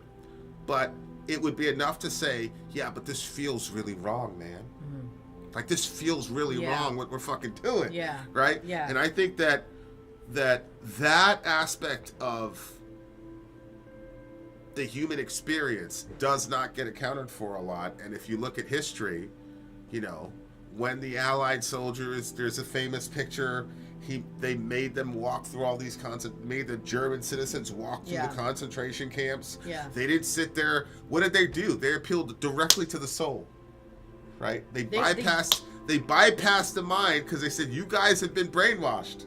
William Wilberforce did the same thing, right? William he brought Wilberforce. The ship right by... Yeah. They did the exact same thing, and he made the people see the sights and smell the sounds, smell the smells. Yeah, exactly, and hear the sounds. Yeah, and because what had happened was the people had been captured by sociopaths at the upper level, and so he's like, I'm just going to make you see this, because he's banking on the non-sociopathy of the people that are going to be traumatized by what they're about to see. Right. And so, if you put that template up. Look, there's nobody that's going to be able to, and I've demonstrated this, nobody can make a logical argument for certain things that are happening in our country and in the world. But what you hear is people just spouting off these slogans and these terms, and you could tell they're brainwashed. Yes, right? yes. They're saying things that just automatically, without thinking through the logical ramifications about what they're saying at all. Yeah. But it's like, oh, they're brainwashed. Yeah. Until they have a child of their own, or until they have a child in a womb that they care about. Mm-hmm. Which is why, you know, when we were standing outside of the abortion clinic, that's one of the reasons why people were so upset with the pictures. Yep. Because the knowledge of it, they didn't, you know, but when they had to be face to face, we were not the type of people to hold up the sign. Just dispositional. I don't know. I never. I couldn't do it. Me neither. But there were other people that was their strategy. And when you saw the reaction to the, you know, for instance, one person came by and got extremely angry because they had the picture of a coin and then there was a baby that was tore apart. So it just showed you like how tiny the baby was, but actually how detailed the baby was, being that small. It was incredible. But it was so sad. Well, the person was very upset when they saw it because they said that they were leaving to go to their lunch to go get their sandwich, and now their sandwich was now ruined based off of what they had just seen, which was so crazy to hear, because it's like, so you're not upset at the procedure, you're not upset that children are just being wiped off the face of the planet, for you know, mainly for economic reasons, and eugenic reasons. Yeah, you're not upset about that. You're just upset that you had to see it. So yeah, and of course it works the other way, where you have people who are completely vacating the intellectual faculties of their people and appealing purely to rage, which is anger that is not mediated by our mental faculties. Mm-hmm. That's what rage is. Rage is anger that isn't mediated by reason. So you do have people that are saying, nope, shut down your reasoning faculties and just focus on what makes you angry. And then because you have shut down your reasoning faculties, I can now channel your anger. Oh, it's those people. We need a cadre of unidentified law enforcement officers who could just go randomly snatch people off the street, because these are the people that we're angry at. Fear is another one.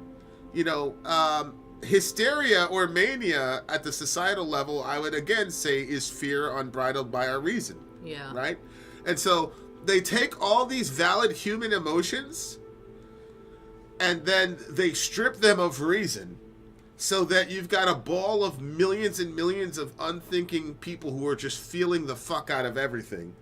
And then because reason isn't there to bridle it, now I can go and bridle all that energy and sick all these people on you to remain in power. So yeah, controller, that's a really good insight. Well, one of the things though that's good about brainwashed people is that their argumentation is so much the same that it's easier to, okay, well, we know what they're going to say. When I was a kid coming up, we were homeschooled, and nobody even knew what homeschooling was at the time.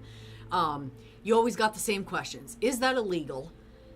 What about your socialization? Those were the two major things that everybody was saying. And so at first, when we first had to start like answering those questions, I mean, I was in the 5th grade, so people were saying stuff, and they were, you know, I knew that it was reflecting on my parents and what they were trying to do. And to be honest with you, I did not want to go back to a private school. So I was like, I will represent this. And so we talk about the socialization and stuff, which is crazy, because there are, now that I'm outside of that, I've talked to lots of people, seen lots of products of the public school system and private school systems, and it's like, really? You're concerned with socialization? I don't think I want my kids in that level of socialization. But anyway, you just, you know, and it's the same thing with, you know, with the abortion topic. People are very quick to say like, my body, my choice, and then it's like, well, what about the body of the child? You know, what about the, you know, there's just so many. It's just, it's easier to refute the stuff when people are brainwashed, because they're all thinking the same thing. So there's not like a lot of creativity in the argumentation. But anyway. Yeah, I think that group is very good at brainwashing, and I think Trump and his, please don't be offended if you're a Trump supporter. I'm not saying that this happened to you as an individual. I'm saying that Trump, to me, seems pretty good at soul washing, meaning taking out the elements of your emotions and then deleting the cognitive aspect of your emotions. I'll call that soul washing.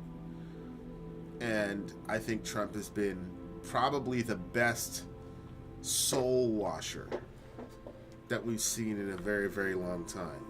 I think that Obama was so successful because he was both. He revealed himself pretty clearly, you know, midway into his second term. Mm-hmm. So nobody bought it anymore. But the reason that he was such a powerful candidate at the candidate level was because he was a master of both.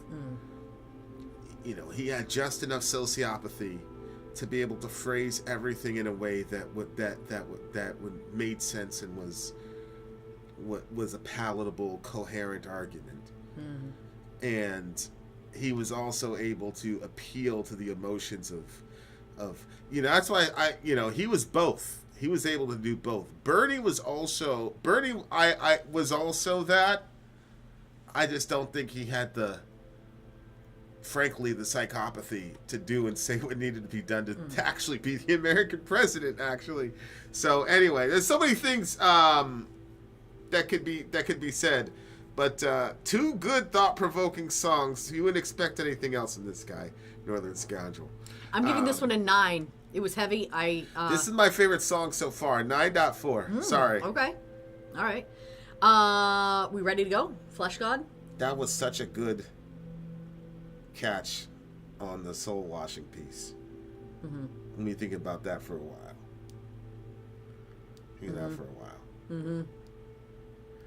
while.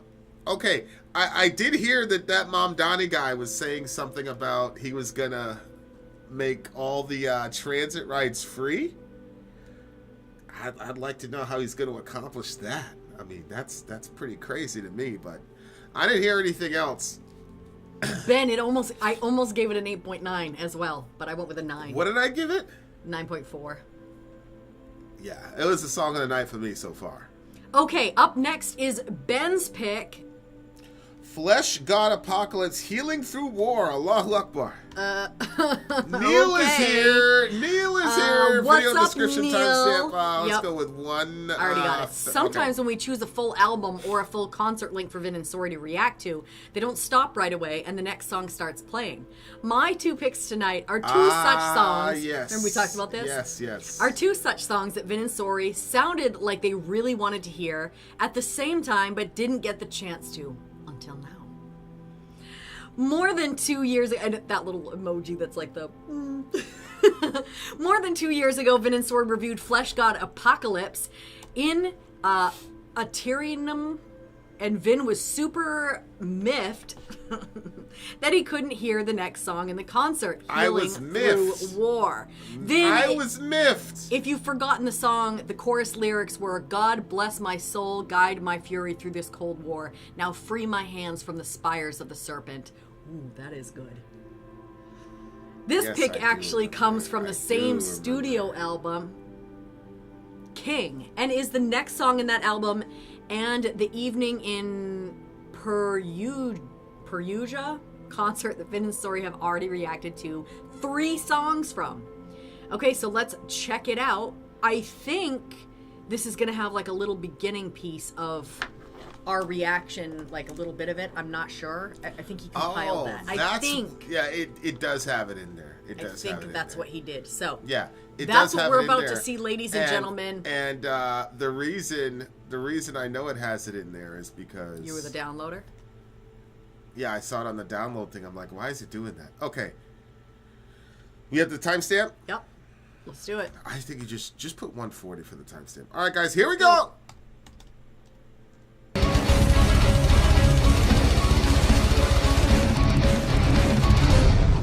Buonasera a tutti!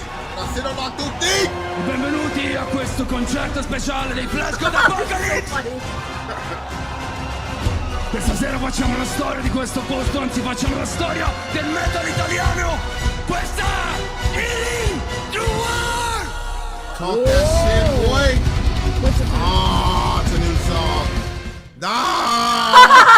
Healing Through War that's a new song. Look at your eyes, okay. So sad for you. All right, that was Fleshgod Apocalypse. Yeah, that's going in my into my what do you call it? Playlist. Okay, when it first started, I was like, nah. Benvenuti a questo concerto speciale dei Fleshgod Apocalypse! Great idea, Ben. Brilliant, Benji! Questa sera facciamo la storia di questo posto, anzi facciamo la storia del metal italiano! Questa è Healing Through War!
reaction of a reaction to the reaction. That's what we're doing. Yep. Well, that's what you guys are doing with us. Yes. Did you post those lyrics to me yet? I did. I already did. All right. They wrote that idea. I appreciate that. Of the war? Well, the way that they did the guitar thingy. This thing is double. Yep. I don't know why you would do such a thing. Do what? I mean, you think I typed it out? Is that what you seriously believe? The lyrics. What's happened to me? The lyrics. All right, here we go. Okay, here we go. So we're talking about talking about war, right? I'm the healer of all diseases. What does it say? What's the title of the song? What's the title of the song? The title of the song is Fleshgod Apocalypse, Healing Through War. Healing Through War. Okay. Yeah. Okay. So we're talking about war. There it is. Okay. And it just, I mean, it's a pretty crazy way of talking about war, right? Well, if we are the disease, yeah. If humanity is a sickness, then the title is apt. Oh, see, I wasn't looking at it as humanity as a sickness. I was just looking at it as like, oh, humanity has diseases. There are drugs, like that. I am the healer of all diseases. I push my drug in this world. So it just, but I see what you're saying. Healing through war. Yeah. Is the title. So what is getting the healing is the planet. You are also reacting to my reaction comment to your reaction comment. I think he's right about that, actually. Well done! Right. Now you're reacting to our reaction of your reaction comment. Very meta. This is second order thinking, dear listener. Yep, it is. All right. Okay, strategic torment and fake relief. The tricky strings that I pull with infantry, blood, and mother's tears, I wash the hands of this court. Wow. I believe in nothing. Believe in no release. As darkness rises without fire, war is the remedy. Ooh, this guy can write his ass off. Yeah, he can. It's like poetic and dark. Darkness rises without fire. Fire. War is the remedy. Strategic torment and fake relief. That's good. I breathe the hunger and I sow the thirst. I burn the wheat that I sow. It's like you reap what you sow, but I burn the wheat that I sow. Yeah. No, they're it talks about strategic torment and fake relief because I forgot who said it. I think it was Plato. Only the dead have seen the end of war. Especially as an American, like you just get breaks. Like it was so great. I was like watching something in the 90s and they said something about Vietnam. And I'm like, we fought the GWAT longer than we fought Vietnam. Like, that to me is crazy. Like, we've been at war from like, I remember the Persian Gulf War as a very young kid. I remember that. And I remember Somalia as a very young kid, although that wasn't necessarily war as far as what our motivations were. But like, yeah, from whenever that was, 92 to, we were involved in Bosnia and Herzegovina and all this other stuff. But like, those were little skirmishes. But like, my entire life, like I've just seen nothing but war on TV as an American. And that's why as soon as 9/11 as soon as that second plane struck, I was like, oh, okay, we're going to war. Like there was no other like solution to that problem. There was no other alternative reality that could have possibly have resulted. Like the minute that second plane hit, I said, oh, okay, we're going to war and we're going to kill a lot of folks. And it's just like, damn. Like that's a really crazy line where it talks about fake relief because they're just little snippets of peace or détente or, in the Arab world, around Muhammad's time, they had an entire season. It was like the NFL. And then they had sacred months where they just wouldn't fight each other because they all kind of had the understanding that this is just going to continue perpetually. So let's like find a way to systematize this shit. Like, yeah. So, like, and you see it still in the Quran when it talks about the sacred months and all this. And it was just that's how matter of fact it was. Like, the culture had built in it makes you wonder, like, when you think from an evolutionary perspective, like, something more has to be going on with human beings and other animals on the planet. Because if we're the most rational, we should be the least warlike. Yeah. Yes. And especially if you just look at the principles, like, we're here to replicate the strongest genetics possible, and war tends to consume the folks with the strongest genetics possible. That's true. Right. You don't send your especially at weakest the out to physical, fight. especially at the physical level. Yeah. Especially modern warfare. I mean, we've always had an intelligence contingent in war that weren't just the top of the gene pool in brute strength, but also intellect. People say whatever they want, but I'm telling you, like, some of the greatest minds of all time have been expended in war. And if you're talking about, like, the survival of the fittest and things of that nature, like, the ability... That's a good point. The ability for some of these people to function with the physical with the mental prowess that they do in the midst of the environment, these are some of the best of the best of the best.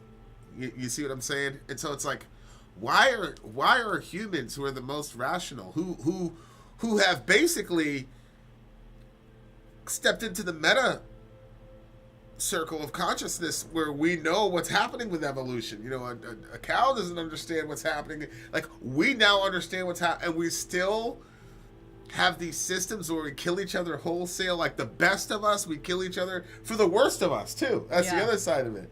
You see what I'm saying? It's like, how do you explain that from a natural selection perspective? Yeah, I don't think there's no explanation. I think natural selection explains a lot of things, but the human capacity to destroy other Homo sapiens, I think, is inexplicable without a supra-rational or supra-materialist element to our being. And obviously... What do you mean by that? Well, I mean, they can't even figure out the hard problem of consciousness. But what we say is, like, yeah, of course, like, they're forms of natural selection that are obviously observable, we believe. But there's also another element that does not have roots in materialism that is part of the human being. And that's why we do things that are even contrary to our own evolutionary progression. So we have something beyond just material that is dictating the show. It's not just natural selection that's dictating the show when it comes to human beings. Like, there's another principle that's operative. And so that's how we would answer that. That's how you see it. Like, that's how you can harmonize natural selection with the things that we do. But I don't think that you can harmonize war as a principle, especially the tendency for the most evolved or the groups with the highest concentration of ingenuity. Generally are the groups that are the most dominant in warfare and things of that nature. Like, the contradiction doesn't really make sense from a purely natural selection perspective. Like, we should already be colonizing Mars at this point.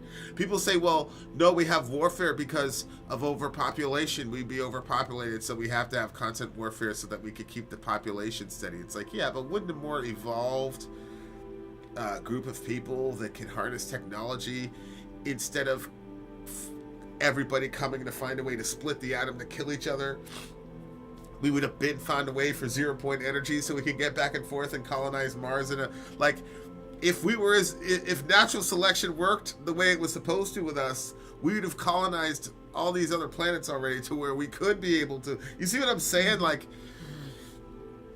so I mean, it's like, crazy. Before, all we had was the farms and how it stretches straight out inland, and now you're seeing how they're actually planting gardens going up. And so, like, you have a pole and all this stuff is growing out of it, like, So, I mean, it doesn't take up nearly as much space. Right. You get a lot more out of it. It's easier to water, to take care of. And then when you think about, like, I mean, friggin' go to New York and see how many people are stacked up on top of each other. Come on. Stop saying we're overpopulated. Like, where's the proof of this? Right. I mean, Right, come right, on. right. Like you said, like, we're wasting our time figuring out, fast ways to kill each other instead of saying, okay, how can we start healing diseases? How can we start taking care of the poor? How can we give people like a life that's worth being alive for?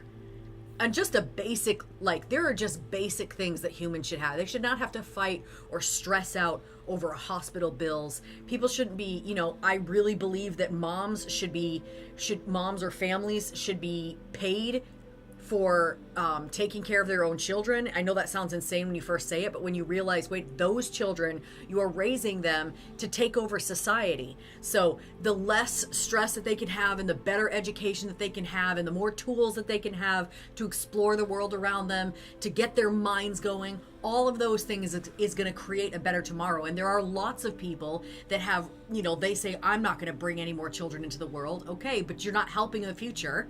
You're making a decision for yourself, but you're not helping the future. Who's going to run everything? Who's going to, and then you have other people that just, they don't want kids because it's work. It's a lot of, it takes, there's a lot that goes into it. I mean, you miss out on a lot of experiences of joy without children. I mean, that's for sure. But you know what I'm saying? Like, you're having that in society, then let's incentivize people to create healthy children and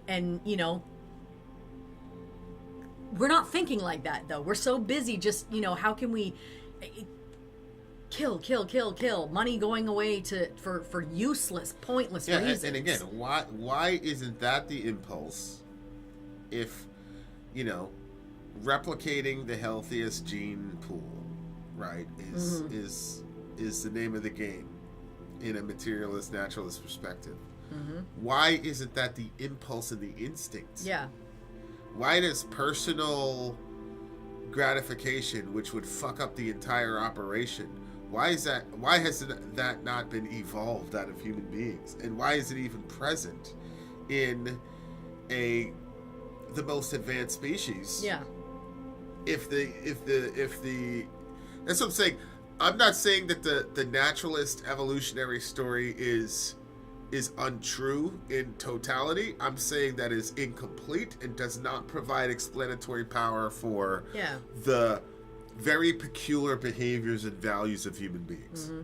You know how, like, when you see something, it, like, replicates itself all over the place? Like, certain principles are just true in the world. So when you think about, poke a hole in this, when you think about, like, any group of people, you think about kids, you think about businesses, whatever, the people that resort to violence instead of like another solve for the problem, those are not looked at as the most intelligent people of the group because they resorted to force rather than, Right. So why is it that on those other levels we can see it so clearly, but then when we get up to our like military and stuff, it's like, yeah, there goes our military. It's not like, why are our greatest minds not trying to figure out how we can do this peaceably? See what I'm saying? No, I agree. And to everybody's point, like the overpopulation, like the entire population of the world can fit into Texas, pretty decently. So, like, well, somebody started that. I don't remember I was listening to something about the whole overpopulation thing and what was actually going on behind. Well, Malthus was a big proponent of the overpopulation stuff, and he was used to great effect in for like a genocide, by right? Margaret Sanger. Yeah, exactly. Margaret Sanger, that's what I was thinking. That's literally what I thought it was. I just didn't want to. So, yeah. So that's what I'm saying. It's like, we have plenty of resources. We have plenty of space. Yeah. So, like, the human penchant from war since the beginning of recorded history, to me, is inexplicable. If naturalism and materialism are the only truths in the universe. Yeah. Like, it doesn't doesn't provide very good explanations for that. Or maybe Romans is true when it says that your feet are quick to shed blood. Right. And they've all gone out of the way. They've all together become evil. Like maybe that's true. Maybe it's as simple as that. Yeah, maybe we were born in sin. Maybe there's a higher principle than self-preservation. Like maybe. You know. This one's an 8.5 for me. Not really my. I liked the drumming. I know this was your thing for sure. This is definitely my thing. The female vocals with her like going like crazy like that. That was cool too. But not your cup of tea. Not your cup of tea. Yeah, I love this song. Still, they did good. They did good. I'm not saying that they did. That riff idea. I wasn't like listening to it and being like, these people are trash. It's just not my thing. So it's an 8 point. What did I give it? I feel bad because I had my song of the night. Then now there's another song. Now there's a new song of the night. But it is what it is. I'm sorry. You can feel sad about it. 9.5. I'm sorry. 9.5. It beat the other band. I'm sorry. All right. Did I score it? Did I give it like an 8.5 or 8.9? I did not. I was giving it an 8.4. I don't know if I made a mistake. I think you gave it a 9.7. I think that you are a giant liar. Ooh, another Messa song. Ah, yes. Wonderful. That's the next one of our. Okay, right, so I'm going to take a moment and you can chat with the people. Okay, ask me anything, you beautiful people. I am here to answer your questions. I am working on this thing called the Onto-Personal Simultaneous Model of the Trinity. I've been working on it for quite some time. And in it, I make the argument not only that a God is necessary, but a Trinitarian God is necessary. And since we're the only religion that has a well-defined, articulated Trinitarian God, that means a Christian God is the only possible God in the universe. That's my argument. So I've been working on that document. I've been having it critiqued. I've got a couple published professor friends who are going to be reviewing it.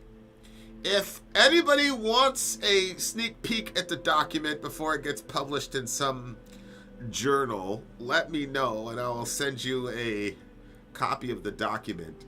It's a little bit technical, but I'm sure you'll be able to figure it out. Type 22 if you want that document, or put out your email address. I'll send it to you. But there you are. Did you watch the NBA Finals? We were so close this year. Yeah, I mean, Halliburton went on the biggest the clutchiest run I've ever seen in my entire life, and I watched Michael Jordan in the playoffs in the 90s when he was starting to hit his peak. But Halliburton, I mean, the kid literally hit every single game winner that he had to. Like, anytime there was a game winner, he was, like, perfect for the entire postseason. I've never seen anything like that in my life. For him to go out that way was terrible. I was genuinely hurt for the dude. Genuinely hurt. But, yeah, shout out to Halliburton. Prayers up for him. I can't believe that nobody has made the correlation between the summer NBA basketball that we just had and all the injuries we had in the postseason. Practically everybody who played any sort of role in NBA basketball overseas had a critical injury. It happened with dude from the Celtics. Happened with Hallie, happened with Steph. It's mind-boggling to me that people can't see it and people aren't talking about it. It happened to dude from what do you call it? Dude from the Colorado team. Like almost every single one of those guys that played in the Olympics had a critical injury this year, and nobody's talking about it. But that's it. That's what happened. And then Halliburton was the last to go down. He played over there, and even if they didn't play any games, those practices. Think about it. You're practicing against the All-Star team, but they're playing their hardest, right? It's not like the All-Star game where you play the All-Star game and it's just a big, exhibition. There's real competition now.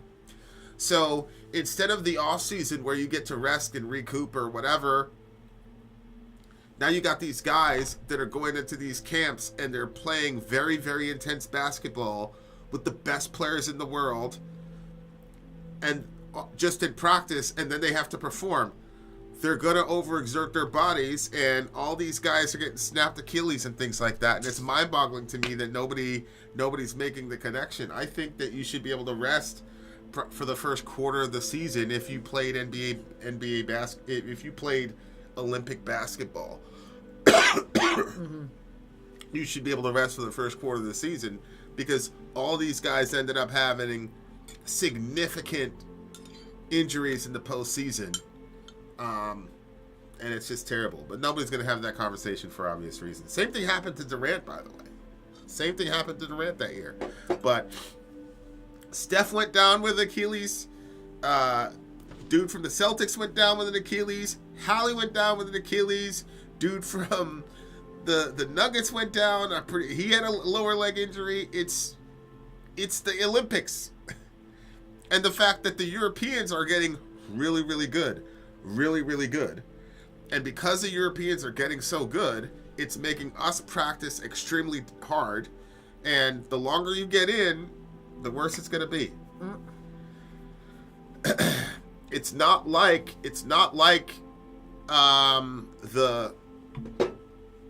days of old where you would just go to, Europe for a while and play exhibition ball and blow everybody out by 50,000 points. It's not like that anymore. Put that. I want to see people's opinions. So you have to.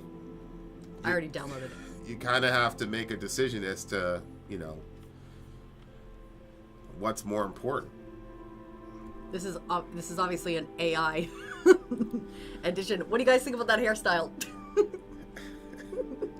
My daughter said, "No, that's the Karen hairstyle." It's not the Karen hairstyle. I like it. All right, here we go. Let's do it. Messa, Dark Horse. Let me get that time Dark Horse. stamp. Oh, another. I love this band, Messa. Forever.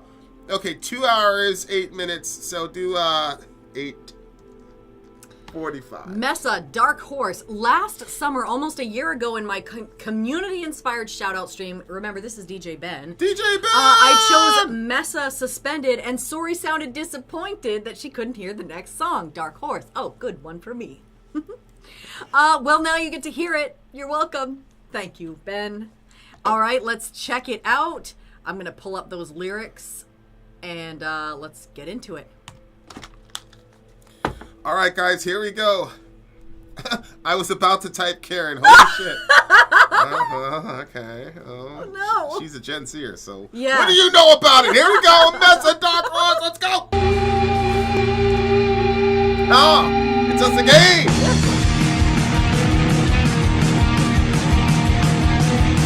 That'd be the next song. Oh, shit. Yeah. I was gonna say, whoa, these guys are like, oh, man, look at this transition. Ah! This man, Ben, that's a good pick. I really like this one. Yeah, shout out to Ben. Okay, so this was doom metal. I definitely had the doom influence, but her vocals, like, they had that, the song itself had that, okay, when it first started.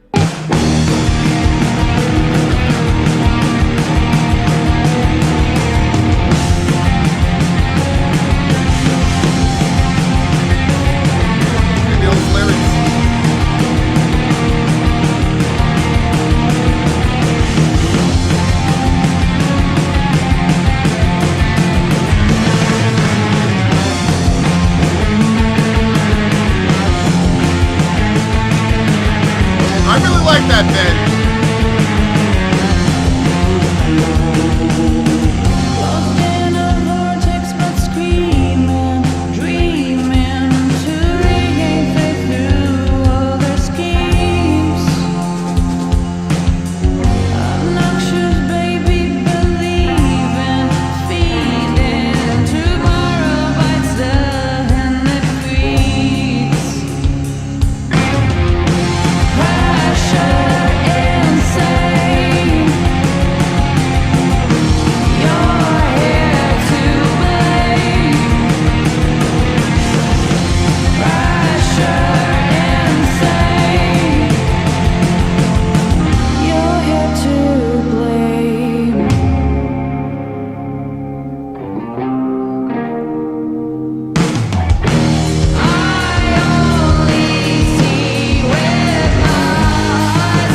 Quentin Tarantino song or soundtrack in a movie.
Oh!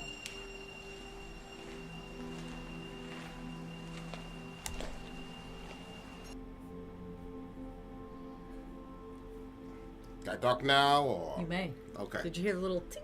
I did. Once Okay. again, I like her vocals. Yeah, she's probably my favorite vocalist of the year. She's really good. Not of all time, dear listener, but for the year. Okay, go for it. Well, I mean, it sounds like she's obviously going through a lot of difficulty. She says closed in a vortex, but screaming. When you think of a vortex, you almost think that you wouldn't be able to hear what's going on inside of it. And she's screaming, and then she says the word dreaming. Then she says to regain faith through other schemes. And so it sounds like... That's a brilliant line. Yeah, she's trying to find faith, and she's trying to maybe return to a path of faith that she once held, but she's trying to Faith regain in what, it. though? I mean, she doesn't say. I mean, obviously, I have my understanding of what I would put for it, but I don't know what hers is. I assumed that it was, you know, spiritual faith, and it could also be a faith in herself as well, because you can kind of lose track of yourself. She says, obnoxious baby believing, feeling, tomorrow bites the hand that feeds. I thought that tomorrow bites the hand that feeds was a cool line, because usually I think it's a way of talking about the worries of tomorrow. Maybe I'm looking too much at it, but I remember that the album that we reviewed, I was like, they were in a tour bus writing about being on a record label and the difficulties of having to perform for the label while simultaneously doing what they love. So I don't know if I'm reading a lot of that into, you see what I'm saying? Yeah. Reading that into I mean, that fits too. When she I just says, realized this second song on this album also has a horse analogy, and the second track on their latest album also has a horse analogy. Yeah, that's one of the reasons why I was going there. But go ahead. So what do you think the buying a dark horse is? You're just buying a dark horse. That's her? She's talking about herself? I think dark horse is that like a racetrack thing where you bet on who's gonna win, and then there's a horse that ends up beating everybody. So that's the dark horse. You see what I'm saying? It's like, it's the one that you wouldn't bet on, but then turns around and surprises everybody successfully. I've never heard of that. Yeah, okay. So we don't need to look it up. We can look it up after the review was done. Carry on. This is how we usually do things. Well, that's how you want to do it. That's how we've been doing it for the last 6 years. But yeah, go ahead and let's just look everything up. That way we can, Okay, so now that we've got that, have an authentic reaction. You are just buying a dark horse. Okay, so is she talking about herself when she says the dark horse? I think the dark horse is probably a double entendre. Maybe she's talking about that she herself is dark, but go ahead. Yeah, because when she said pressure and saying you're here to blame, I think this is better if you break this one down because, I mean, I don't know her meaning for this song. I think I got stuck personalizing the song too much. Well, it's art, man. just personalize it. Go for it. Well, I mean, she's talking about pressure and you're here to blame. So I was taking this as more of like a personal situation where she's under this incredible pressure and she's in this vortex. She's screaming, she's dreaming, she's trying to regain her faith. And in the middle of all of that, like, there's the pressures about tomorrow. Tomorrow bites the hand that feeds. Like, that's, and then she talks about how much pressure there was, but then the person, like, there seems to be like a lot of blame coming on her, which I think increases her pressure. I think the pressure is the blame. And then she says, I only see with my eyes closed. And over here at the beginning, she had said, I'm in the vortex screaming, dreaming, she said. So when she said, I only see with my eyes closed, I was thinking, I took that as like dreaming, like as she's dreaming, because part of this is because I'm doing like this deep sort of study into dreams and stuff. And it's pretty fascinating to see how, especially like I thought that my dreams only had like 3 sections to them, but it turns out there's like usually 14 or 15 different sections to my dreams. So I'll relay them to AI, and then AI knows nothing about your waking life or whatever you might be thinking about or feeling, but they will just break down the themes of the dream. And it's really, really fascinating. It's actually more simple to break down a dream than I realized. So when she said, I only see with my eyes closed, that's kind of what I was getting from it, that there was something, because when you see the connections of stuff like the dreams and the sequence of events and the things that happen in the dream, and then when it mirrors waking life, it's like there's a sight that happens from that. So that's what I was getting from it. And then when she said darkened deposit of gleaming bleeding, when you think about blood gets dark as it sits. But if it's gleaming, it's fresh. And so she's saying that there was something that's both deep and dark that's been, like, she's been bleeding for a long time. But then I didn't know what she meant when she said, don't bother claiming, all is right for leading.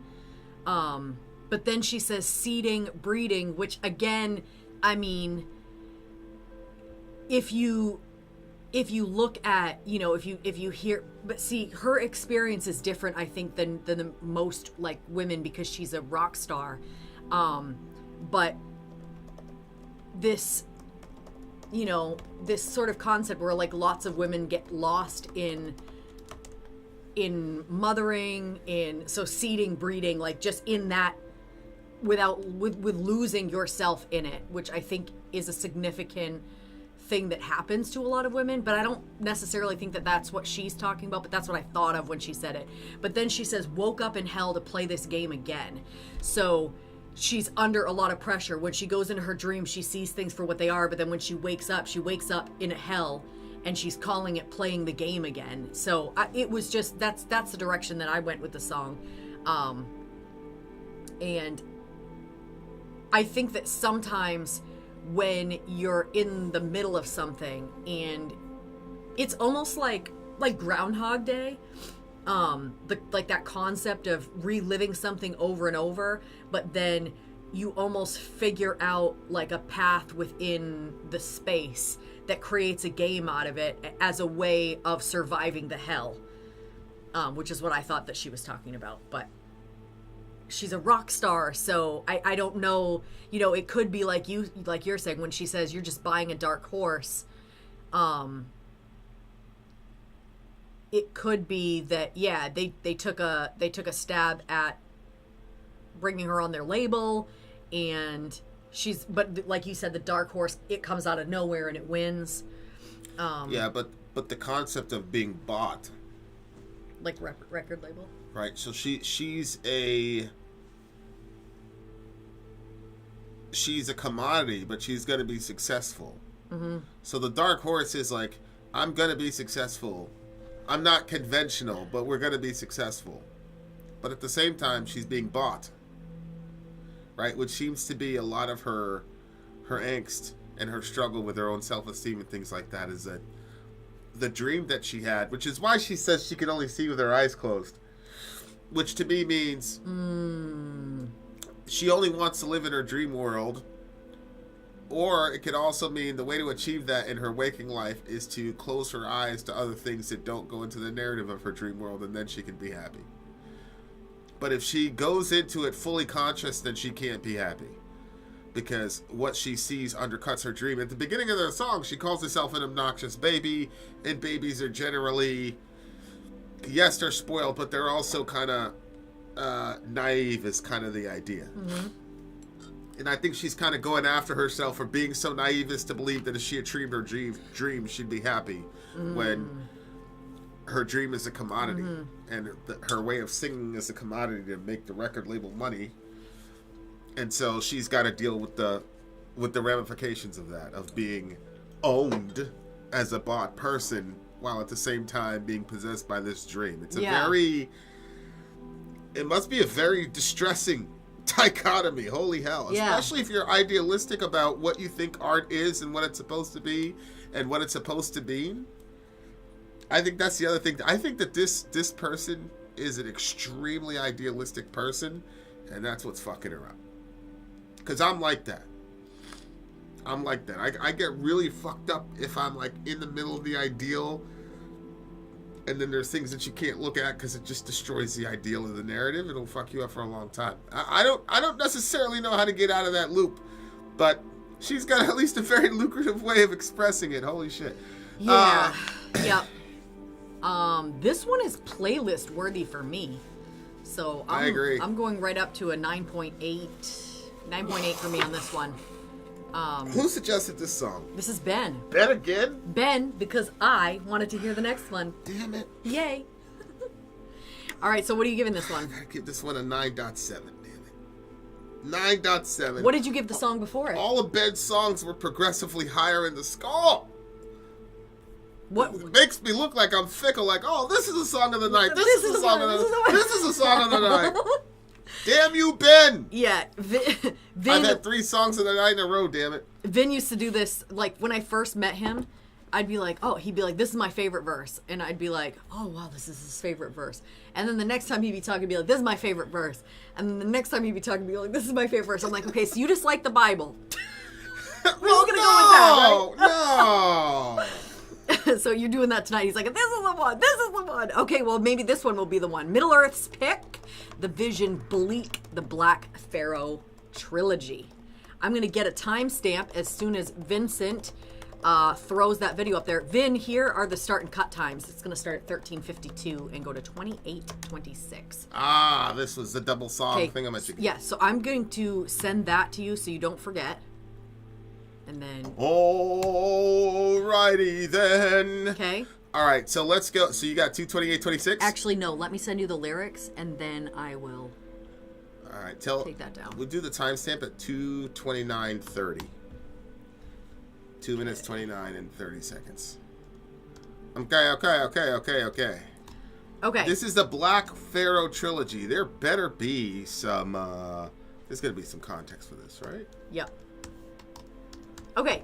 The Vision Bleak, the Black Pharaoh Trilogy, says Middle Earth. He says, comments, my penchant for the Vision Black continues. Please play the album cut straight through, as that makes the most sense. I find the point of view of the lyrics to be intriguing, so I'm interested to hear what you make of the Black Pharaoh Trilogy. A few references to things I've been interested in for the last 50 years or so. Formed in 2007 by a German duo calling their music horror metal. Per the wiki, the Vision Bleak is a German Gothic metal duo comprising of Ulf Theodor Schwardorf, famous for his work with Imperium and Noek, and Alan B. Kornstans.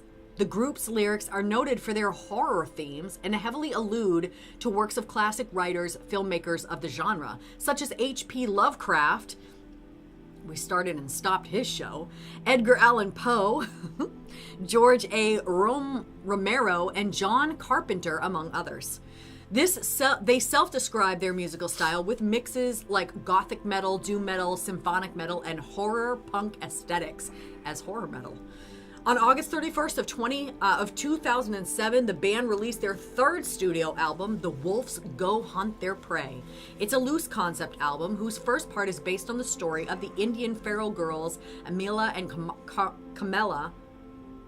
Kamala, and its second part is mostly composed of the Black Pharaoh Trilogy, based on H.P. Lovecraft's short story, The Hunter of the Dark. Or is that The Haunter? Sorry, that's The Haunter of the Dark. Okay, let's check it out. Okay, so this is based off of a fictional story called The Haunter of the Dark. All right, let's check it out. So remember, play the whole thing straight through. Yes, horror metal. And what was the start? What was the start point?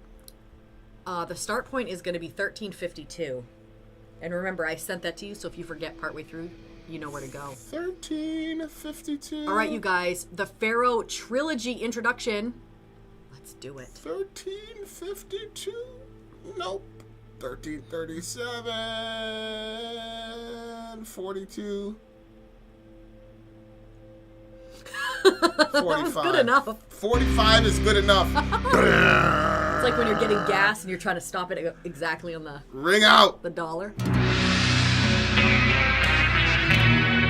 What time? 28.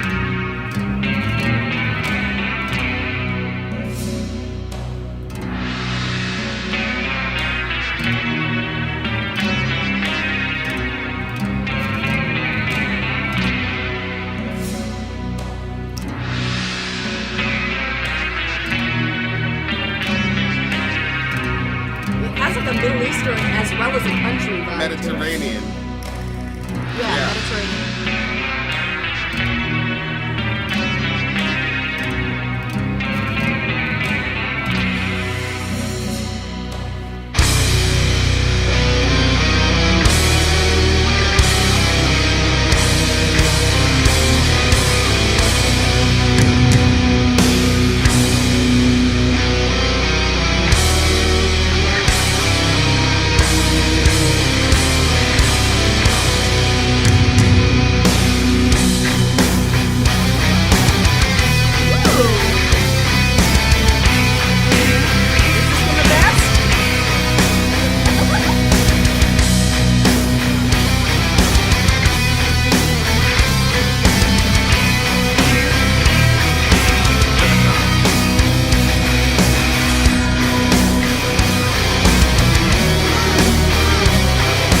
wings. Now I am it, and it is I, Black Pharaoh. They call me, though their friend calls my name. And among the folk of night I spread my poison rain.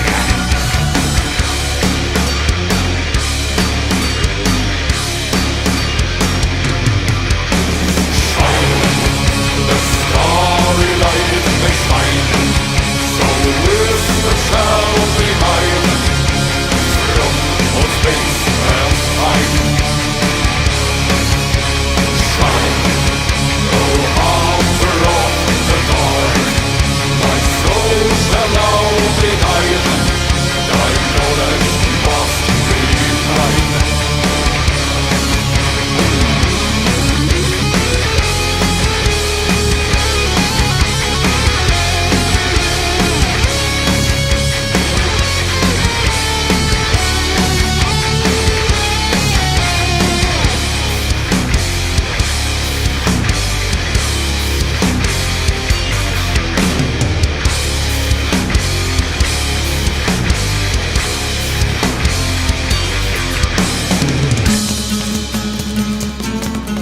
The brother of the Black Pharaoh!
Stand by.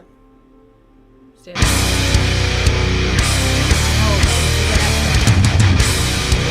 Together, right? Lyrics?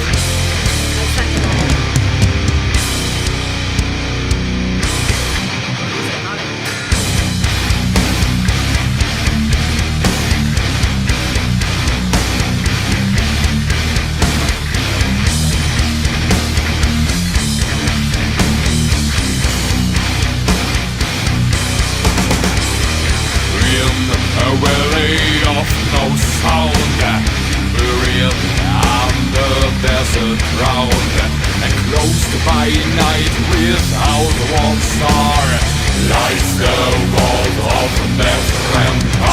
It's cold and cold. It's cold and cold. Isolation dies alone. An ancient deathlessness does throne, shone by the light of Amun-Ra. That is the world of Nefertari. This nether world is crowned by rotten sorcery abound, where on old bones the ghoul finds gnaw. In the world of Nefertari, it's cold and cold. It's cold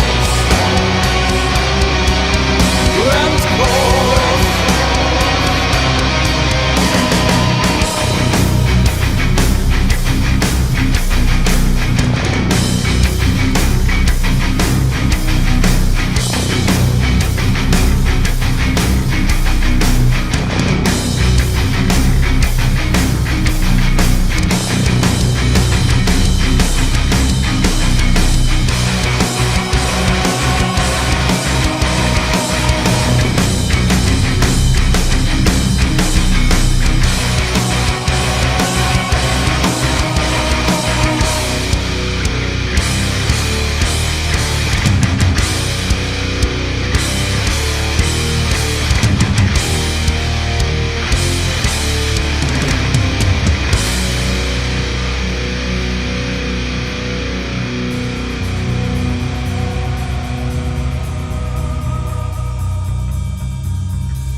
The remains of myth and past. Isolation dies alone. Ancient deathlessness, the throne shown by the light of Aguna. That is the vault of myth and power. All right, dear listener, that was... And that was, those are back-to-back songs? Back-to-back, yeah. I thought it was going to be one long song. But I told you it was going to be two. Well, okay. How did you know they were supposed to be listened to back-to-back, though? No, I'm saying when I originally started this, I thought it was going to be one long song. But then once we read the breakdown, then I understood that there was going to be two songs played back-to-back as our DJ requested. So it kind of sounds like...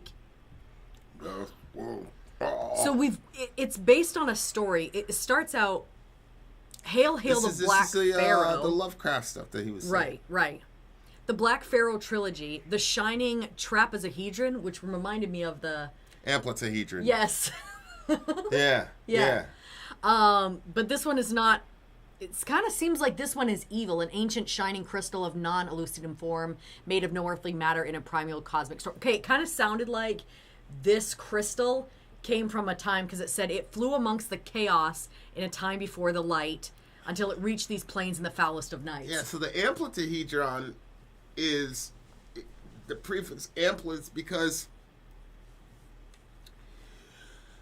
it's got so many dimensions that it's representing that it's beyond our current, geometry. So that's coming from a dude named Don Hoffman, and so that's talking about the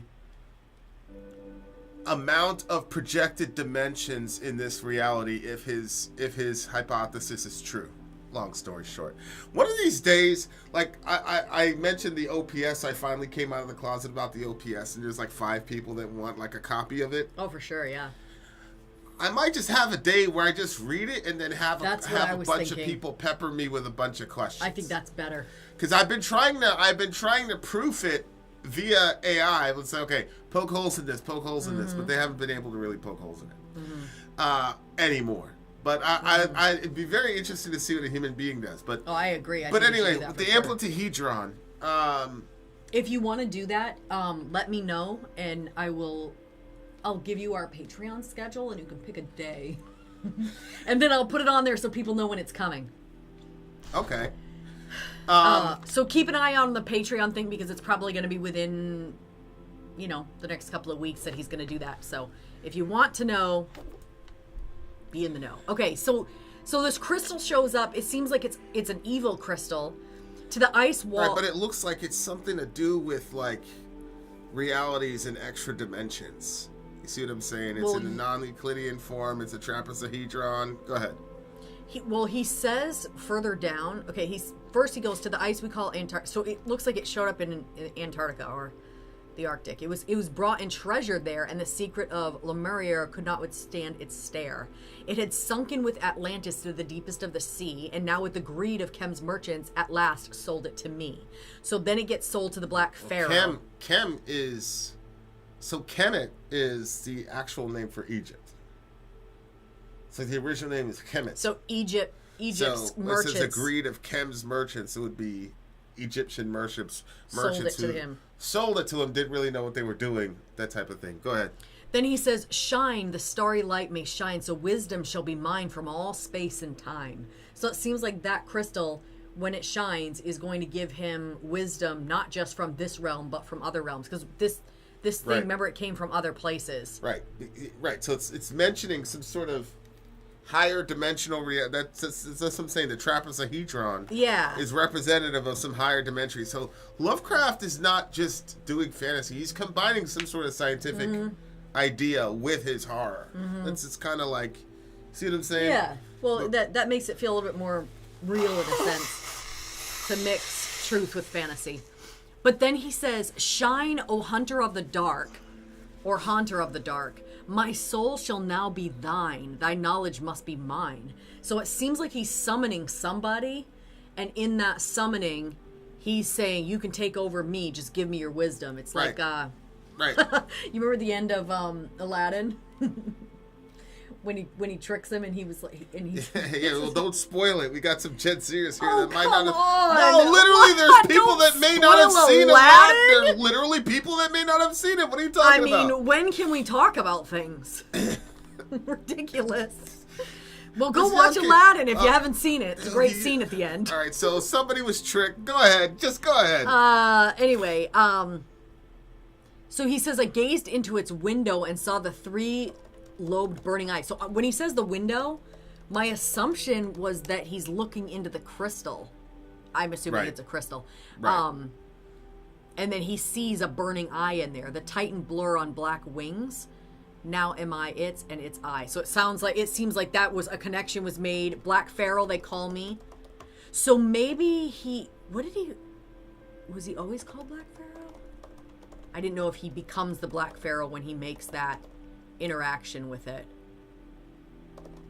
The Titan blur on black wings. Now, okay, Black Pharaoh, they call me through Nephrim cause my name. Though there it is, if I would have just kept reading.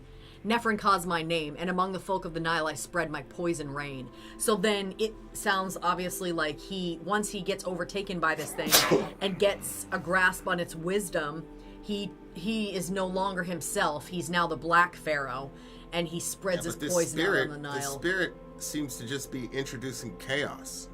Yeah, the poison rain, he says. Yeah, and it's REIGN Uh-huh. for rain. It's obviously a double entendre, but it's like, why is this guy so attracted to this power if all it's doing is chaos? But he said, thy knowledge must be mine. Like, he talks about wisdom and knowledge. Wisdom from all space and time. Right. So there's that's a sort of God complex, right?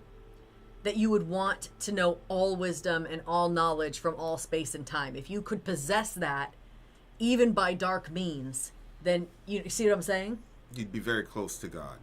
Right, but the idea God-level that you would knowledge, trade, he became the Dark Pharaoh by doing that, and he calls it his poison rain. So he's not a good guy after he does this, but you have that idea, the concept in the garden, right? She trades what she has so she can get more knowledge, more wisdom, or so she thinks. But she was tricked. This is the same thing with the dude on the other side, where he paid the price for getting us the knowledge. He gave us fire, and the gods got mad at him. Forgot the guy's name, but that's the same concept. It's not Azazel. No, it's not Azazel. It's a Greek guy. My memory's slipping again. Uh-huh. But yeah. So that guy too, right? Is like it's kind of the same idea. Okay. We didn't timestamp this? We didn't timestamp this? Yeah, we did. Okay, keep going. Okay, so then we go, so that was the first song. So the first song, we kind of broke it down like that. That's the story. We're getting an understanding of what's going on. Well, what? So, Black Pharaoh, they call me, though Nephrin Ka is my name, and among the folk of the Nile, spell my poison rain. Shine, the starry light may shine, so wisdom shall be mine from all space and time. Shine, O hunter of the dark. It's interesting. He's called the hunter of the dark. Mm-hmm. You'd expect hunter in the dark, ruler of the dark. Oh, yeah. But he's hunting the dark, and it's talking about... You said hunter of the dark? Yeah. Shine, O hunter of the dark. But at the same time, he's tapping into this dark wisdom. Prometheus.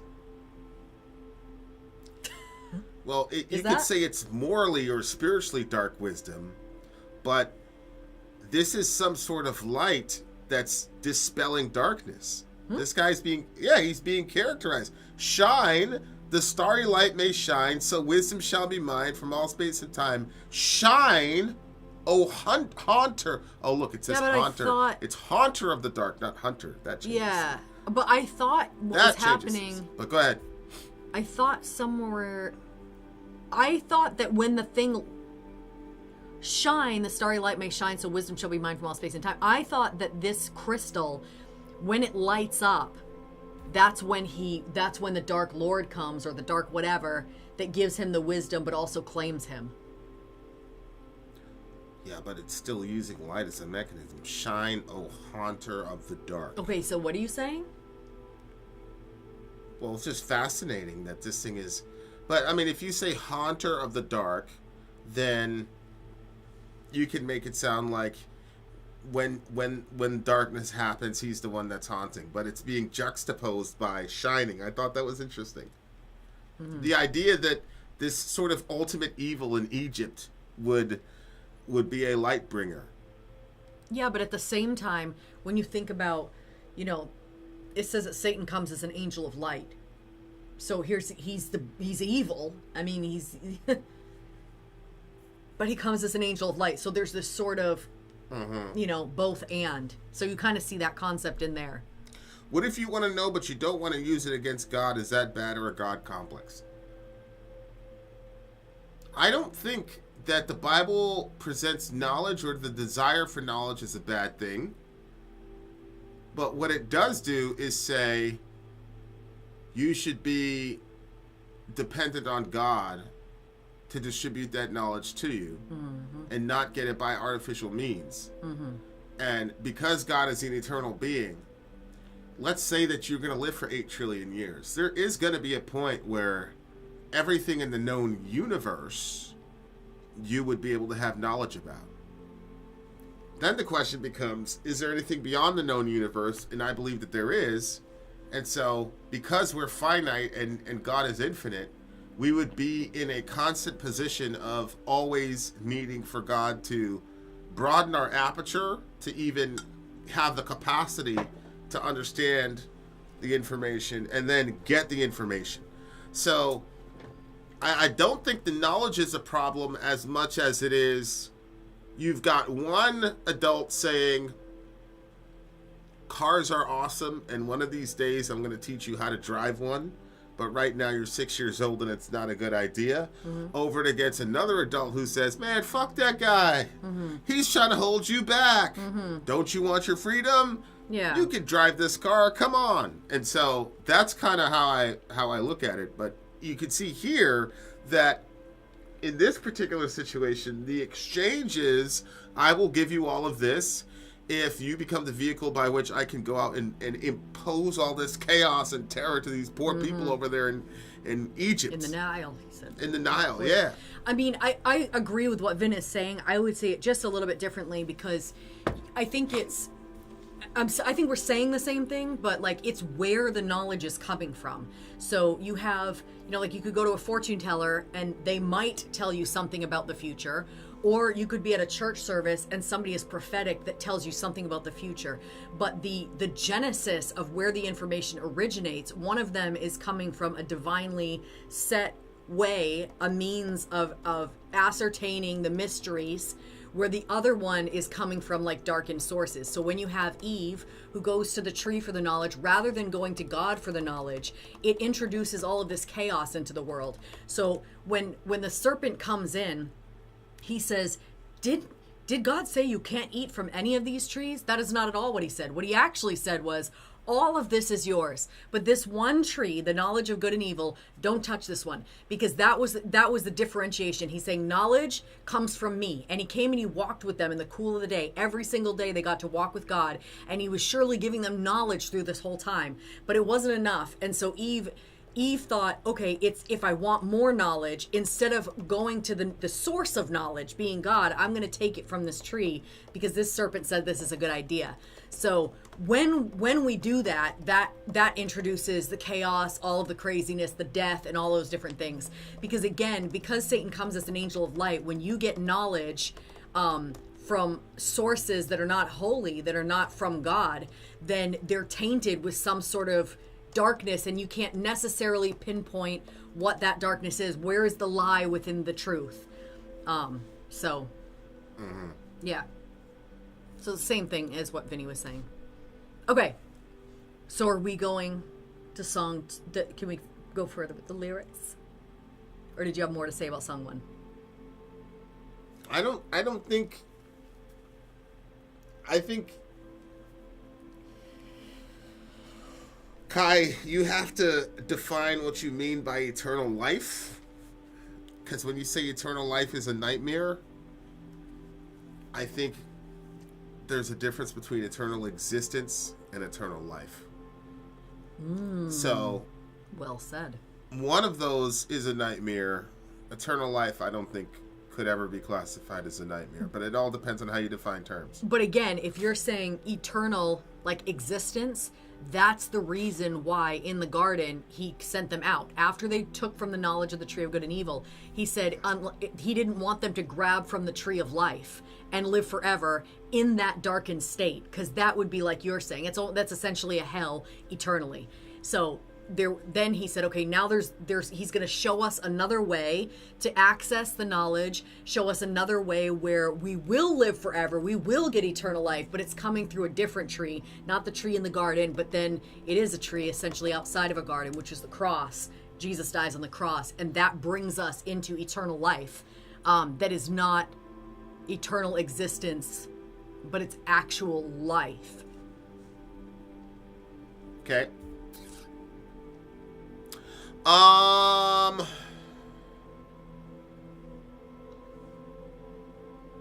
Yeah, Kai, what do you mean by only God can handle eternity? What does handle mean in this context? Okay, so now the second song, The Vault of Nephron-Ka. So this is the Vault of the Black Pharaoh.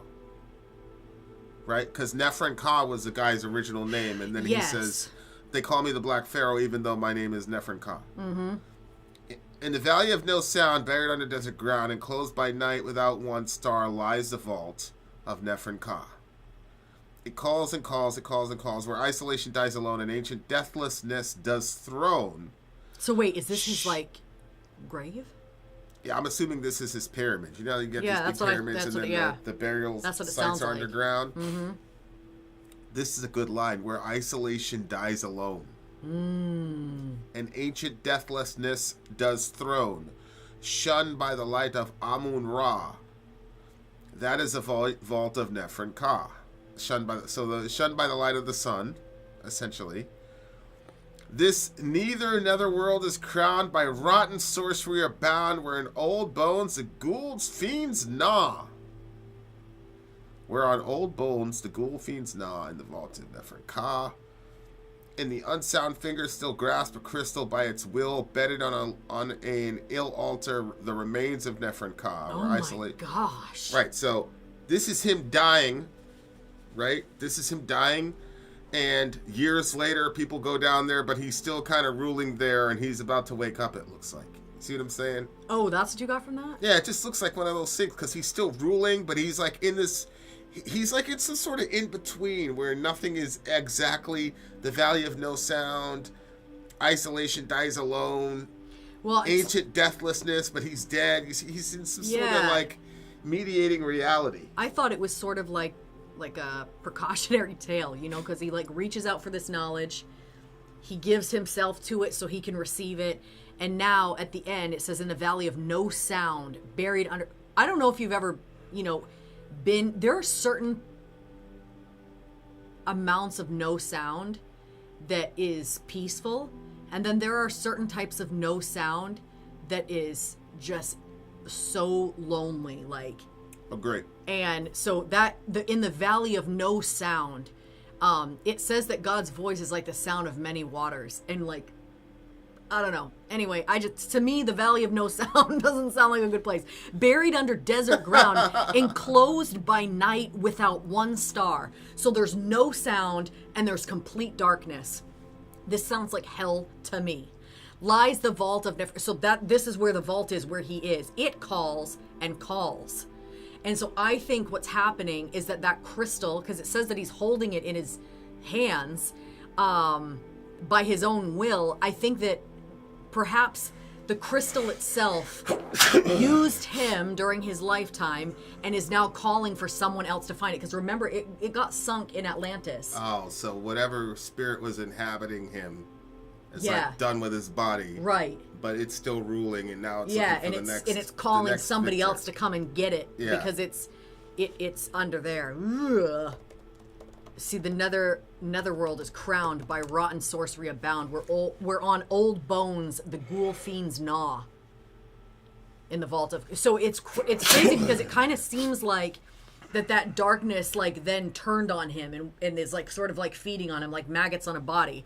But it's still calling out for somebody else to get it so it can go do more whatever. Where isolation dies alone, and ancient deathlessness does throne. Yeah. Shunned by the light of Amun-Ra. Yeah. Yeah. That you know what's funny, like that's a major part of these stories is the bad guy that dies, and then the last scene you see the hand coming up out of the grave. Yeah. Or Jason, he's dead. You go through all the anxiety of it, then he's gone, then the last scene you see him start to move. And you kind of like pull back and say, what's going on psychologically with this trope that's so consistent? And I think it's because we recognize that, once again, there is a transcendent principle to evil that is outside of the person. Yeah. And so I was watching Jonathan Pajot, and he was talking about the whole Heil Hitler song and how you couldn't have done this 5 years ago and now you can't do it. And then he was kind of like, well, what's happening here? Is this an increase in anti-Semitism? And his conclusion was, nah, it's just the Hitler as a boogeyman thing has run its course. Like there are so many evil things that are currently happening. And because we have the internet now, we can see all the evil things that are currently happening. That it's almost as if the spirit has left him and inhabited somebody else. And younger people are dealing with that demon. Yeah. Right? And so, like, this is the advantage of a Christian worldview is to say he was evil, but his evil wasn't unique in the sense that what was driving him and the people in him is going to survive him. You're not going to kill that. When people say, oh, you can't kill an ideology, it's like, if we could kill an ideology, we wouldn't know, right? Because if there was an ideology historically that was killed, we wouldn't know that it was killed. Because if we did know that it was killed, then it would still be here, right? As an ideology. So I'm not sure that you can't kill an ideology. I actually believe you can kill ideologies. It's just an unfalsifiable claim on both sides. But what I will say is you can't kill a demon. And we know from a biblical perspective that demons have ideologies. The scripture talks about the doctrines of demons, right? Which is just a systematized way of talking about your ideology. So that's one of the things that's fascinating is people start to say, well, yeah, whatever was in him ran its course with him. He's dead, even if he fled to Argentina. But are we going to believe that the demon didn't jump into somebody else? Or the Nazi demon that was controlling the hearts of all those people? Yeah. Are we going to say that that's in no other nation? We don't have nations of people who are following sociopaths and killing folks and not caring and just continuing to go along with their day. Like, that's not happening. And I think that I don't think we're ready to have that conversation because we're so academic and we're so smart. So we're not going to have that conversation because it's not something that a materialist can ground in anything. Right. And so we relegate it to stories because we still know that it's a real principle. The principle of enduring evil that uses humans as hosts, and not just, hosts that slipped on a banana peel, but hosts that actively invite it. We know know that Hitler was involved in the occult. That's a thing. That's like a real documented thing. He was into some real dark spiritual shit. You'd have to be. And so it's like, but because we can't have that conversation at the, analytical level. That's true, yeah. We push it out to the popular level where we can all sort of commiserate around it and embrace its reality while at the same time pretending that when we leave the movie theater, we will leave that reality in the movie theater. So it's a nice little social, hey, this is how we're going to cope with all the evil in the world. So yeah, I thought that was, the Mongols destroyed an entire culture that was unknown since, I agree. Like, there's no way we would know. Kai, immortality would suck joy out of life. Would life be sacred if we'd live forever? what do you mean by sacred, for one thing? But the most powerful of all the moments for me have been the ones that I've connected the deepest with God. And that can be through, you know, walking out in nature, being around my family, reading the Bible, worshiping, like all of those things is just deep. And when you tap into forever, like eternity from those moments, I don't think it's the end of life that makes those things special. I think it's the connection to the divine that is actually is what creates the space for true joy. I don't know if that makes any sense. It makes sense in my head. I'm just not sure if I'm explaining it well just enough. depends on how you define life. If you define life as an it, then sure, you're here and you're just processing information, and eventually you're going to get bored or get to the end of that information. But if you define life on a personal level, then there is a category in which having eternal life would be the best possible situation, and that would be if you say that life can only be found in loving relationships with another. That is what life is. Existence and consciousness are one thing. Subjectivity is another thing. But life is about a loving, conscious relationship with another.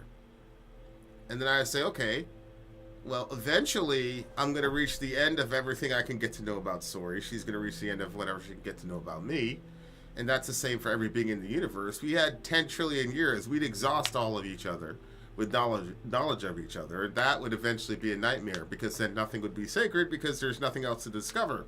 But if you could have a relationship with an eternal person in which everything you learned about that person would be better than the thing you learned about before, and everything you learned about that person generated an entire new reality in which you could exist, have adventures, etc., and that was your reality, then eternal life is obviously the best of all possible situations. The sacredness of life is not because we might lose it, but because we have it and treasure it. I don't need it's just like saying we don't need to do good deeds because we're afraid of going to hell. We could do good deeds for the sake of good deeds itself. And we don't treasure our children because they're going to die. Right. We don't need to treasure life as sacred because we're going to lose it. We could just treasure life as sacred for the sake of life itself if you define life as loving, conscious relationships with people. So I don't treasure my children because I'm going to die one day. I treasure them because they are images of a God that I don't know otherwise. Yeah. Other than meeting and getting to know them. Yeah. Right? So that's how to answer that question. It's a good question. Okay, what do you give both of these songs put together? Okay, so the first one for me, like, I liked the beginning and I liked the ending of the beginning of the first song and the ending of the last song were my two favorite spots. The stuff in the middle, it just wasn't like really popping for me. I thought that the story was, you know, I like the fantasy elements to the story, and you know, it had like, I know it's not like exactly like the Kabbalah, if I'm saying that right, but it had like that sort of energy to it, I thought. So I kind of liked that. But yeah, it wasn't like my style of music. So the first one, I'm going to give the first one an 8.1. And the second one, I'm actually going to give an 8.2 because I really liked that. The way that they were ending it as it was ending, it just, not because the song was ending. So I'm saying I didn't like it because the song was ending. I liked it because of the way that it sounded as the end of the song was coming. And there was that part that you were wound, which was also another good part. But I think that was also toward the end. So 8.2 for me on that one, 8.1 for the first one. What about you? I actually like the second one more than the first one. I'm going to give the first one a 9.4. The second one gets a 9.7. the listening to both songs together, and then the implicit time gap between the two of them is what generated that other discussion. That's one of the things I was looking at like between song 1 and song 2, like what is the meaning of both of those? And maybe there wasn't an explicit meaning for Lovecraft, but I really thought about like what is it with this recurring sort of theme with the hand coming up out of the grave? Why does that take off? Because I've got a theory that there's nothing in art that takes off that isn't part of our spiritual subconscious. I think you're right. I do think you're right. And so... And I thought that was a good... And it was, you know, when we were listening to that Heil Hitler song by Kanye West, there was a part in there... what was that guy's name that was talking about it? There was his last name Brown? Michael Knowles. Michael Knowles was talking about it, and he was basically saying, like, in our society today, because, like, the idea of the devil is gone, right? Then we've basically said, okay, Nazi is equal to devil, is equal to you know, Nazism unbearable is Satanism, Hitler is the evil. Devil. Right. Yeah. Right. So, So anyway, I was your idea of that evil doesn't die, and it just kind of keeps coming back in different forms or whatever. Like, you're right. Maybe we recognize that in ourselves. Like, it's that thing, you squeeze it and the bubble goes out the other way. Like, you know, you fix one part of yourself and then you realize there's another part of yourself that still has a problem.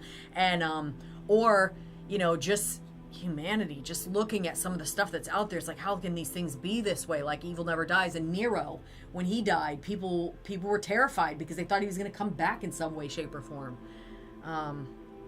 But yeah, it's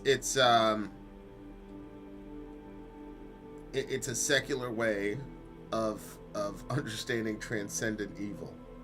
That's how the secular world decided that they're going to use, because they don't have a device to point and say this is evil. Yeah, you can't do that if you're a secularist, and so you have to construct a sort of devil, and it you know, it becomes Hitler. The problem is that to Pedro's point, once you get past a certain level in history, or once you get a visual on actual human evil in real time, which our young people are doing, it's going to be very, very hard to convince them that him and those people in Germany were the worst people to have. They're uniquely terrible, and they're the reference point for everything that's horrible in the world. Like, it doesn't follow, you know. So, really, really interesting stuff.